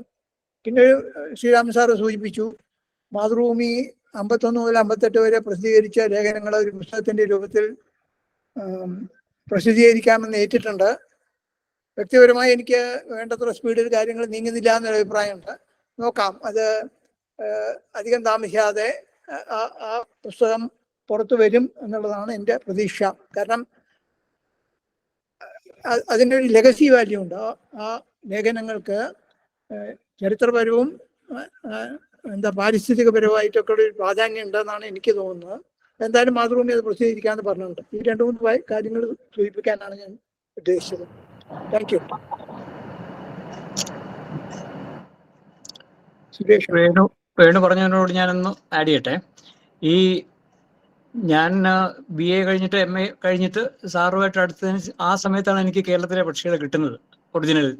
അത് നമ്മുടെ C അച്യുതമേനോന്റെ ലൈബ്രറിയിൽ നിന്ന് ആണ്. അദ്ദേഹത്തിൻ്റെ മകൻ രാമൻകുട്ടി എൻ്റെ ക്ലാസ്മേറ്റ് ആയിരുന്നു. അദ്ദേഹം വഴിയാണ് എനിക്ക് ആ പുസ്തകം കിട്ടുന്നത്. അപ്പോൾ അതിങ്ങനെ ഇരുന്നു, ഇടയ്ക്കിടയ്ക്ക് അത് വായിക്കും. എന്നിട്ടിപ്പോൾ ഈ അടുത്ത കാലത്ത് സാറിൻ്റെ ഈ ബയോഗ്രഫി, അപ്പോൾ ഈ മാതൃഭൂമിയിലുള്ള ആർട്ടിക്കിൾസ് കണ്ടിട്ടേ ഇല്ല, അതെങ്ങും അവൈലബിൾ അല്ലല്ലോ. അപ്പോൾ ഈ ബയോഗ്രഫി എഴുതാനായിട്ടുള്ള റിസർച്ച് ചെയ്യുമ്പോൾ സാറിൻ്റെ വീട്ടിൽ, സാറിൻ്റെ ഇളയ മകളുടെ വീട്ടിലാണ് സാറിൻ്റെ ലൈബ്രറി മുഴുവൻ ഉള്ളത്. അപ്പോൾ സാറിൻ്റെ ഫയൽസിൽ നിന്ന് ഈ മാതൃഭൂമിയുടെ ഒറിജിനൽ കുറച്ച് കിട്ടി. അപ്പോൾ അത് ഞാൻ കോപ്പി എടുത്ത് വീട്ടിൽ കൊണ്ടുവന്ന് നോക്കുമ്പോൾ അതിൽ നിന്ന് ഒരുപാട് മാറ്റമുണ്ട് ഈ കേരളത്തിലെ പക്ഷികൾ 1958 എഡിഷൻ. അപ്പോൾ എനിക്ക് കൂടുതൽ ക്യൂരിയോസിറ്റി ആയി. അപ്പോൾ അന്വേഷിച്ചപ്പോൾ എങ്ങും കിട്ടാനില്ല. ഈ മാതൃഭൂമി എഡിഷൻ വന്ന ലേഖനങ്ങൾ മുഴുവനും എങ്ങും അവൈലബിൾ അല്ല. അത് ഏതായാലും അവസാനം ട്രിവാൻഡ്രത്ത് നിന്ന് തന്നെ തപ്പി. അങ്ങനെ അത് മുഴുവനും കിട്ടി. നോക്കിയപ്പോഴാണ് ഈ മാതൃഭൂമി, നമ്മളെല്ലാം ധരിച്ചിരിക്കുന്നത് മാതൃഭൂമിയിൽ വന്ന ലേഖനങ്ങളെല്ലാം കൂടെ സമാഹരിച്ച് 50, അതിൽ 99 ലേഖനങ്ങളാണ് അതിൽ വന്നത് പക്ഷികളെ കുറിച്ച്. അതിൽ 51 കൂടെ ആഡ് ചെയ്ത് 150 സ്പീഷീസിനെ ഡിസ്ക്രൈബ് ചെയ്തുകൊണ്ടുള്ള പുസ്തകമാണ് 1958 സാഹിത്യ അക്കാദമി പുസ്തകമാക്കിയത് എന്നാണ് എല്ലാവരും ഇപ്പോഴും ധരിച്ചിരിക്കുന്നത്. പക്ഷെ അങ്ങനെയല്ല. കാരണം ഈ മാതൃഭൂമിയിൽ വന്ന ലേഖനങ്ങളെ നീലകണ്ഠ സാർ ഒരുപാട് മാറ്റം വരുത്തി. അതിൽ അതിരസകരമായുള്ള ഒരുപാട് അനക്ഡോട്ട്സ് അതെല്ലാം സാറ് മാറ്റി.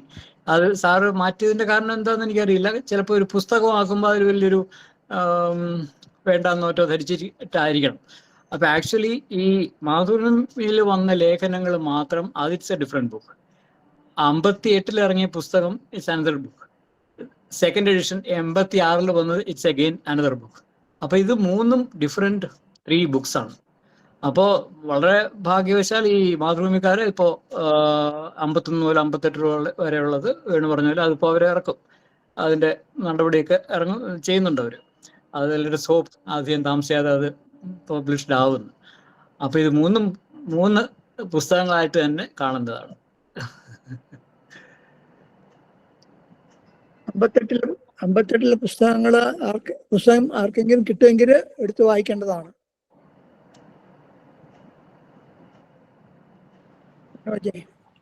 ഒന്നോ രണ്ടോ പേർക്കും കൂടി സംസാരിക്കാം, എന്നിട്ട് വൈൻഡപ്പ് ചെയ്യാമെന്ന് വിചാരിക്കുന്നു.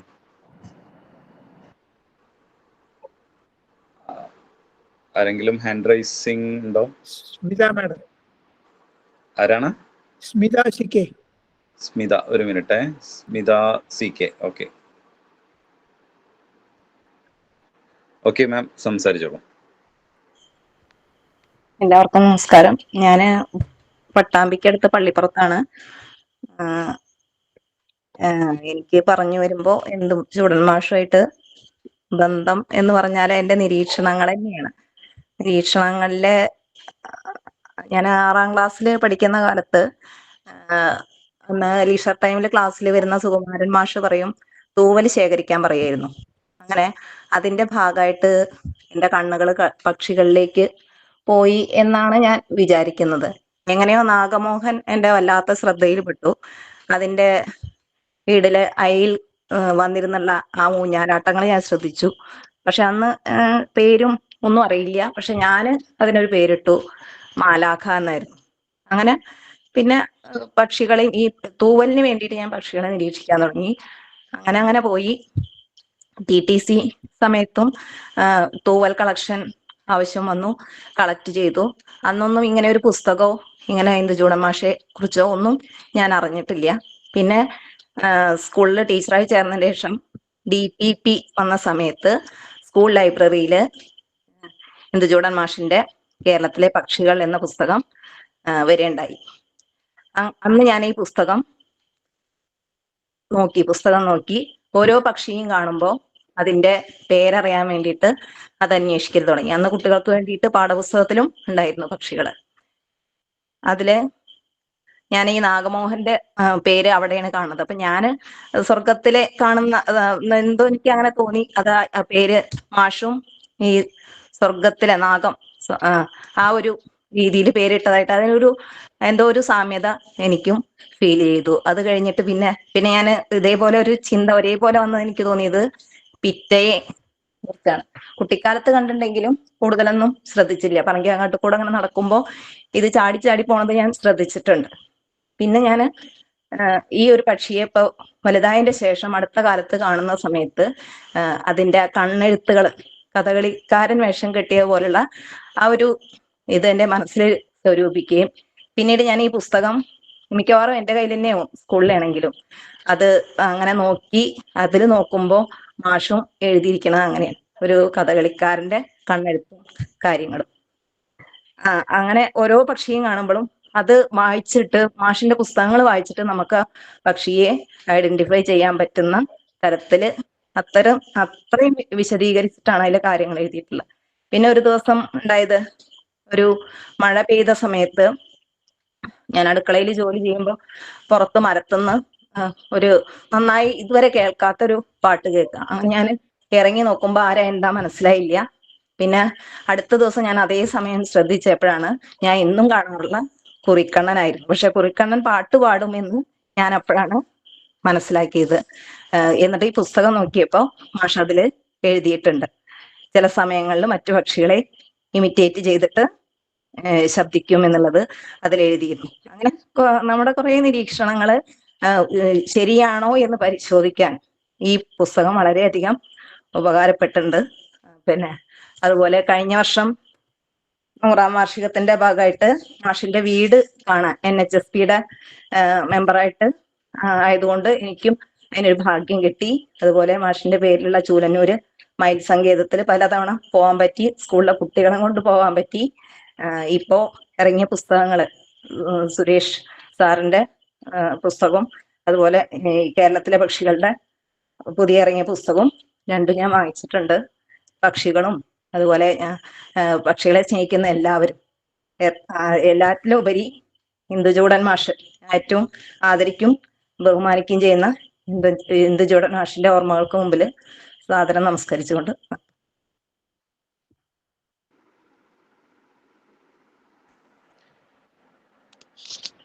മനോജ് വൈൻഡപ്പ് ചെയ്താലോ? വൈൻഡപ്പ് ചെയ്യാം, അതായിരിക്കും നന്നായിരിക്കാം. ഞാൻ ഒരു സംശയം ചോദിച്ചോട്ടോ. പറഞ്ഞോളൂ. അത് ഒരു മണ്ടത്തരമാണോ എന്ന് എനിക്ക് അറിയത്തില്ല. പക്ഷെ നമുക്കിനി ഭാവിയിൽ എപ്പോഴെങ്കിലും മാഷിന്റെ പുസ്തകം പബ്ലിക് ഡൊമൈനിലേക്ക് വരുന്നതിന് മുമ്പ് തന്നെ, അതിനിയും കുറെ സമയം എടുക്കും, അതിന് മുമ്പ് തന്നെ ഇതൊന്ന് ഡിജിറ്റൈസ് ചെയ്ത് ഒരു ഓൺലൈൻ രൂപത്തിലാക്കി കിട്ടാനോ മാഷിന്റെ ഓരോ പക്ഷികളെ കുറിച്ചുള്ള വിവരണങ്ങളും ഓരോ വെബ് പേജ് ആയിട്ട് നമുക്ക് മാറ്റാൻ വല്ലതും സാധിക്കുമോ? അതെ, അത് നമ്മൾ കുറെ നാളായിട്ട് നമ്മൾ ഡിസ്കസ് ചെയ്തുകൊണ്ടിരിക്കുന്ന കാര്യമാണ്. ഞാൻ പേഴ്സണലി സാഹിത്യ അക്കാദമിക്ക് 2 കത്തുകൾ ഇതുവരെ കൊടുത്തിട്ടുണ്ട്. പക്ഷെ അത് വീണ്ടും അത് അവർ പബ്ലിഷ് ചെയ്ത സ്ഥിതിക്ക് പെട്ടെന്ന് നടപടിയൊന്നും ഉണ്ടാവില്ല എന്ന് തോന്നുന്നു. പക്ഷെ എനിക്ക് തോന്നുന്നു നമ്മളൊരു മാസീവായിട്ടുള്ളൊരു ലെറ്റർ നമ്മൾ സമർപ്പിച്ചു കഴിഞ്ഞാൽ അങ്ങനെ നമുക്ക് ഇത്തരത്തിലുള്ള 2 മാഷ് ജീവിച്ചിരിക്കുമ്പോൾ പബ്ലിഷ് ചെയ്തിട്ടുള്ള നിലവിൽ സാഹിത്യ അക്കാദമിയുടെ കയ്യിൽ കോപ്പിറൈറ്റ് ഉള്ള 2 പുസ്തകങ്ങൾ നമുക്ക് പബ്ലിക് ഡൊമൈനിലേക്ക് കൊണ്ടുവരാന്നുള്ളത് അത് വളരെ പ്രധാനപ്പെട്ട കാര്യമാണെന്ന് തോന്നുന്നു. കാരണം ഇത്തരത്തിൽ പുസ്തകം അടിച്ച് വിറ്റിട്ട് അത് എത്ര ആളുകളിലേക്ക് എത്തും? അപ്പോൾ അതിന് പകരം അത് ഇന്റർനെറ്റിൽ സെർച്ച് ചെയ്യുമ്പോൾ ആവശ്യക്കാർക്കൊക്കെ എത്തുന്ന രീതിയിൽ, കാരണം മാഷ് വിഭാവനം ചെയ്തിട്ടുള്ള ഒരു കാര്യം അതാണ്, എല്ലാവർക്കും ഈ ഒരു നോളജ് എത്തുക എന്നുള്ളത് വളരെ പ്രധാനപ്പെട്ടതാണ്.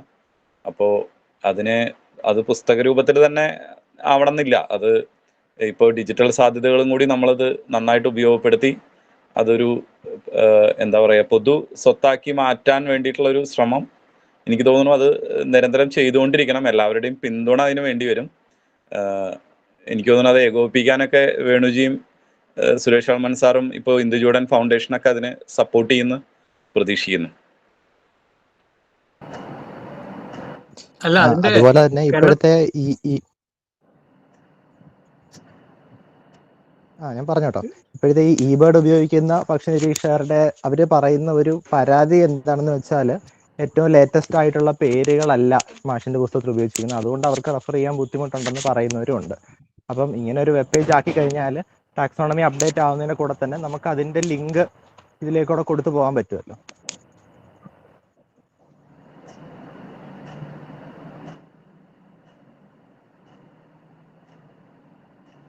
സുരേഷ് എളമൻ സാർ സംസാരിച്ചു. അല്ല 1958 എഡിഷൻ ഡിജിറ്റലൈസേഷൻ ചെയ്തു കഴിഞ്ഞവർ അക്കാഡമി, അത് അധികം താമസിയാതെ വെരി സൂൺ അത് പബ്ലിക് പ്ലാറ്റ്ഫോമിൽ വരും. ഒരു ചെറിയ കാര്യം കൂടെ, പക്ഷികളും മനുഷ്യരും എന്നുള്ള പുസ്തകം സുരേഷിന്റെ വെബ്സൈറ്റിൽ ഫുള്ളായിട്ടുണ്ട് കേട്ടോ, ഡിജിറ്റൈസ്ഡ് സ്കാൻ ചെയ്തിട്ട് ഉണ്ടല്ലോ അല്ലേ? ഉണ്ട്. ബുക്ക് ഓഫ് കേരള ബേർഡ്സും സ്കാൻ ചെയ്ത് വെബ്സൈറ്റിൽ ഇടാൻ പ്ലാനുണ്ട്. കഴിയുന്ന പെട്ടെന്ന് അതും ഉണ്ടാവും. അത് ഔട്ട് ഓഫ് പ്രിന്റ് ആണല്ലോ.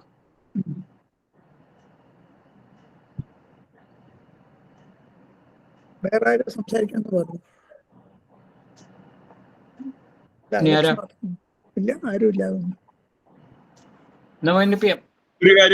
ഒരു കാര്യം ഉദ്ദേശിക്കുന്നതെന്ന് വെച്ചാൽ ഇപ്പം അത് പബ്ലിക് ഡൊമൈനിൽ വന്നാലേ നേരത്തെ സൂചിപ്പിച്ച പോലെ നോമൻക്ലേച്ചറിന്റെ ഒരു ഇഷ്യൂ ഉണ്ട്. അതായത് ഇപ്പോൾ പുതിയ തലമുറയ്ക്ക് അത് ഉപയോഗിക്കുകയാണെങ്കിൽ അവർക്ക് ചിരപരിചിതമായ പുതിയ പേരുകൾ, പുതിയ നോമൻക്ലേച്ചർ അനുസരിച്ചുള്ള പേരുകളായിരിക്കും നല്ലത്. അപ്പൊ ആരെങ്കിലും ആ പേരുകൾക്കുള്ള ഒരു സൂചിക കൂടി അതിന്റെ ഒരു ലിങ്ക് കൂടി ചെയ്യുകയാണെങ്കിൽ നല്ലതായിരിക്കും. ഇപ്പോൾ അതിലുപയോഗിച്ചിരിക്കുന്ന അതേ പേരുകൾ ആ പേരുകൾക്ക് ഇപ്പുറത്തായിട്ട് അതിന് ഇപ്പൊ പ്രചാരത്തിലുള്ള പേരുകളുടെ ഒരു ലിങ്ക് ഉപയോഗിച്ചാൽ അതിന്റെ കൂട്ടത്തിൽ അപ്ലോഡ് ചെയ്യുകയാണെങ്കിൽ നന്നായിരിക്കും. അതിപ്പോ പക്ഷെ ഇങ്ങനെ വളരെ ആക്റ്റീവായിട്ടുള്ള ആളുകൾ അതുമായിട്ട് ഇപ്പം ഇതുണ്ടല്ലോ, ഈ ഓരോ പീരിയോഡിക്കലായിട്ട് ഇറങ്ങുന്ന ഈ ഇതിന്റെ നോമൻക്ലേച്ചറിലുള്ള ചേഞ്ചസ്, അഡീഷണൽ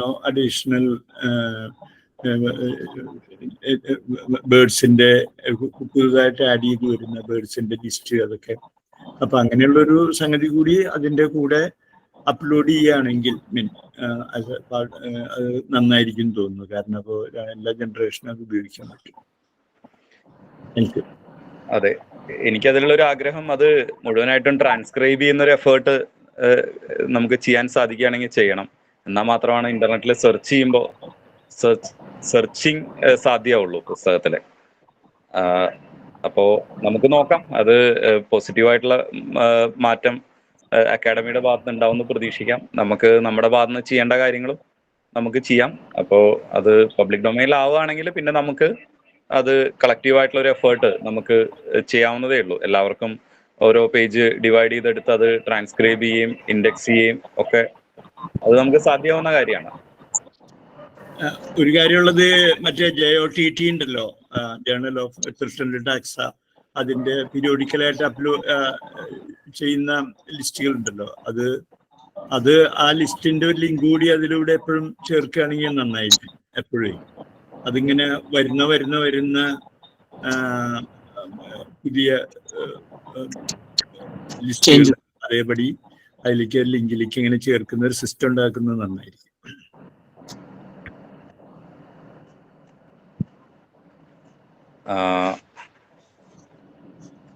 നമുക്കപ്പോൾ ഒന്ന് വൈൻഡപ്പ് ചെയ്യാൻ തോന്നുന്നു. ഇനി ആരും സംസാരിക്കാൻ ഉണ്ടാവും തോന്നുന്നില്ല.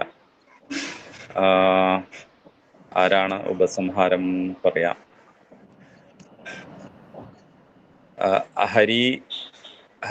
ഹരിചേട്ടൻ പോയോ?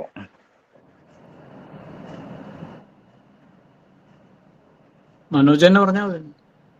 ഓക്കെ. അപ്പോ ഈ ഒരു ദിവസത്തില് ഇത്തരത്തില് KKN നീലേണ്ട മാഷ്ട ഓർമ്മ പങ്കുവെക്കാൻ വേണ്ടി ഇവിടെ എത്തിച്ചേർന്ന എല്ലാവർക്കും നന്ദി പറയാണ്. അത് ആരുടെയും പേരെടുത്ത് പറയുന്നില്ല. കാരണം എല്ലാവരുടെയും അത്തരത്തിലുള്ളൊരു വോയിസ് അല്ലെങ്കിൽ എല്ലാവർക്കും പറയാനുള്ളത് കേൾക്കുകയും അല്ലെങ്കിൽ അതിനെക്കുറിച്ചുള്ള കാര്യങ്ങൾ ചർച്ചയിലേക്ക് കൊണ്ടുവരാൻ വേണ്ടിയിട്ട് എനിക്ക് തോന്നുന്നത് ജിജു മാഷ് അതൊരു പോസ്റ്റ് ഇട്ടപ്പോഴാണ് മാഷെ ഞാൻ പേഴ്സണലി ബന്ധപ്പെടുകയും അതേ സമയത്ത് തന്നെ പാരലായിട്ട് VC മാഷും ഇതേ ഒരു ആശയം പറയുകയും അപ്പൊ അങ്ങനെ എല്ലാതും കൂടി ചേർന്ന് വന്നപ്പോഴാണ് നമുക്ക് ഇങ്ങനെ ഒരു പരിപാടി ചെയ്യാം എന്നുള്ള ഒരു കാര്യത്തിലേക്ക് എത്തിയത്. അപ്പൊ അത് നല്ലൊരു പങ്കാളിത്തം ഉണ്ടായിരുന്നു. ഏതാണ്ട് 60ഓളം ആളുകൾ പങ്കെടുത്തിട്ടുണ്ടായിരുന്നു. അപ്പോൾ അത് എല്ലാവരും സംസാരിക്കണം എന്നാണ് വിചാരിക്കുന്നത്. പക്ഷെ നമ്മുടെ സമയത്തിന്റെ ലഭ്യതയും നമ്മളൊരു ജസ്റ്റ് ഒരു ഗ്രൂപ്പ് വെറുതെ സ്റ്റാർട്ട് ചെയ്തിട്ടുണ്ട്. നമുക്ക് ഇത്തരത്തിലുള്ള KKNുമായിട്ട് ബന്ധപ്പെട്ടുള്ള കാര്യങ്ങൾ മാത്രം അവിടെ നമ്മൾ ചർച്ച ചെയ്യുക. ബാക്കിയുള്ള എല്ലാ പ്രാദേശികമായിട്ടും അല്ലെങ്കിൽ ഓരോ സ്പീഷ്യസ് തിരിച്ചിട്ടൊക്കെ നമുക്ക് ഗ്രൂപ്പുകളുണ്ട്. അപ്പോൾ താല്പര്യമുള്ള ആളുകൾ അതിൽ ജോയിൻ ചെയ്യുക. ഇപ്പോൾ ഭാവിയിൽ ഇങ്ങനെ ട്രാൻസ്ക്രൈബിങ് അടക്കമുള്ള കാര്യങ്ങളൊക്കെ ചെയ്യേണ്ടി വരുന്ന സമയത്ത് നമുക്ക് അത്തരത്തിലുള്ള ഒരു വർക്ക് ഫോഴ്സ് ആയിട്ട് നമുക്ക് ഇത് വായിക്കുന്നതിന്റെ കൂടെ തന്നെ അത് ടൈപ്പ് ചെയ്യുകയും അത് ഒക്കെ ചെയ്യുന്ന ഒരു പരിപാടിയൊക്കെ നമുക്ക് ഭാവിയിൽ ചെയ്യേണ്ടി വരുന്നുള്ളത് മുൻകൂട്ടി കാണുന്നുണ്ട്. അപ്പോ പിന്നെ ഇത്തരത്തിലുള്ള KKNന്റെ എല്ലാ ലിറ്ററേച്ചറും പുറത്തേക്ക് എത്തിക്കാൻ വേണ്ടിയിട്ടുള്ള ഒരു ശ്രമം നമുക്ക് കളക്റ്റീവായിട്ട് ഉണ്ടാവേണ്ടതുണ്ട്.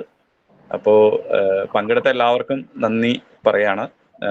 അത് സംഘടിപ്പിച്ച എല്ലാ കൂട്ടായ്മയ്ക്കും സപ്പോർട്ട് ചെയ്ത എല്ലാ കൂട്ടായ്മകൾക്കും നമ്മൾ നന്ദി പറയുന്നു. Thank you. Thank you. Good night. Bye.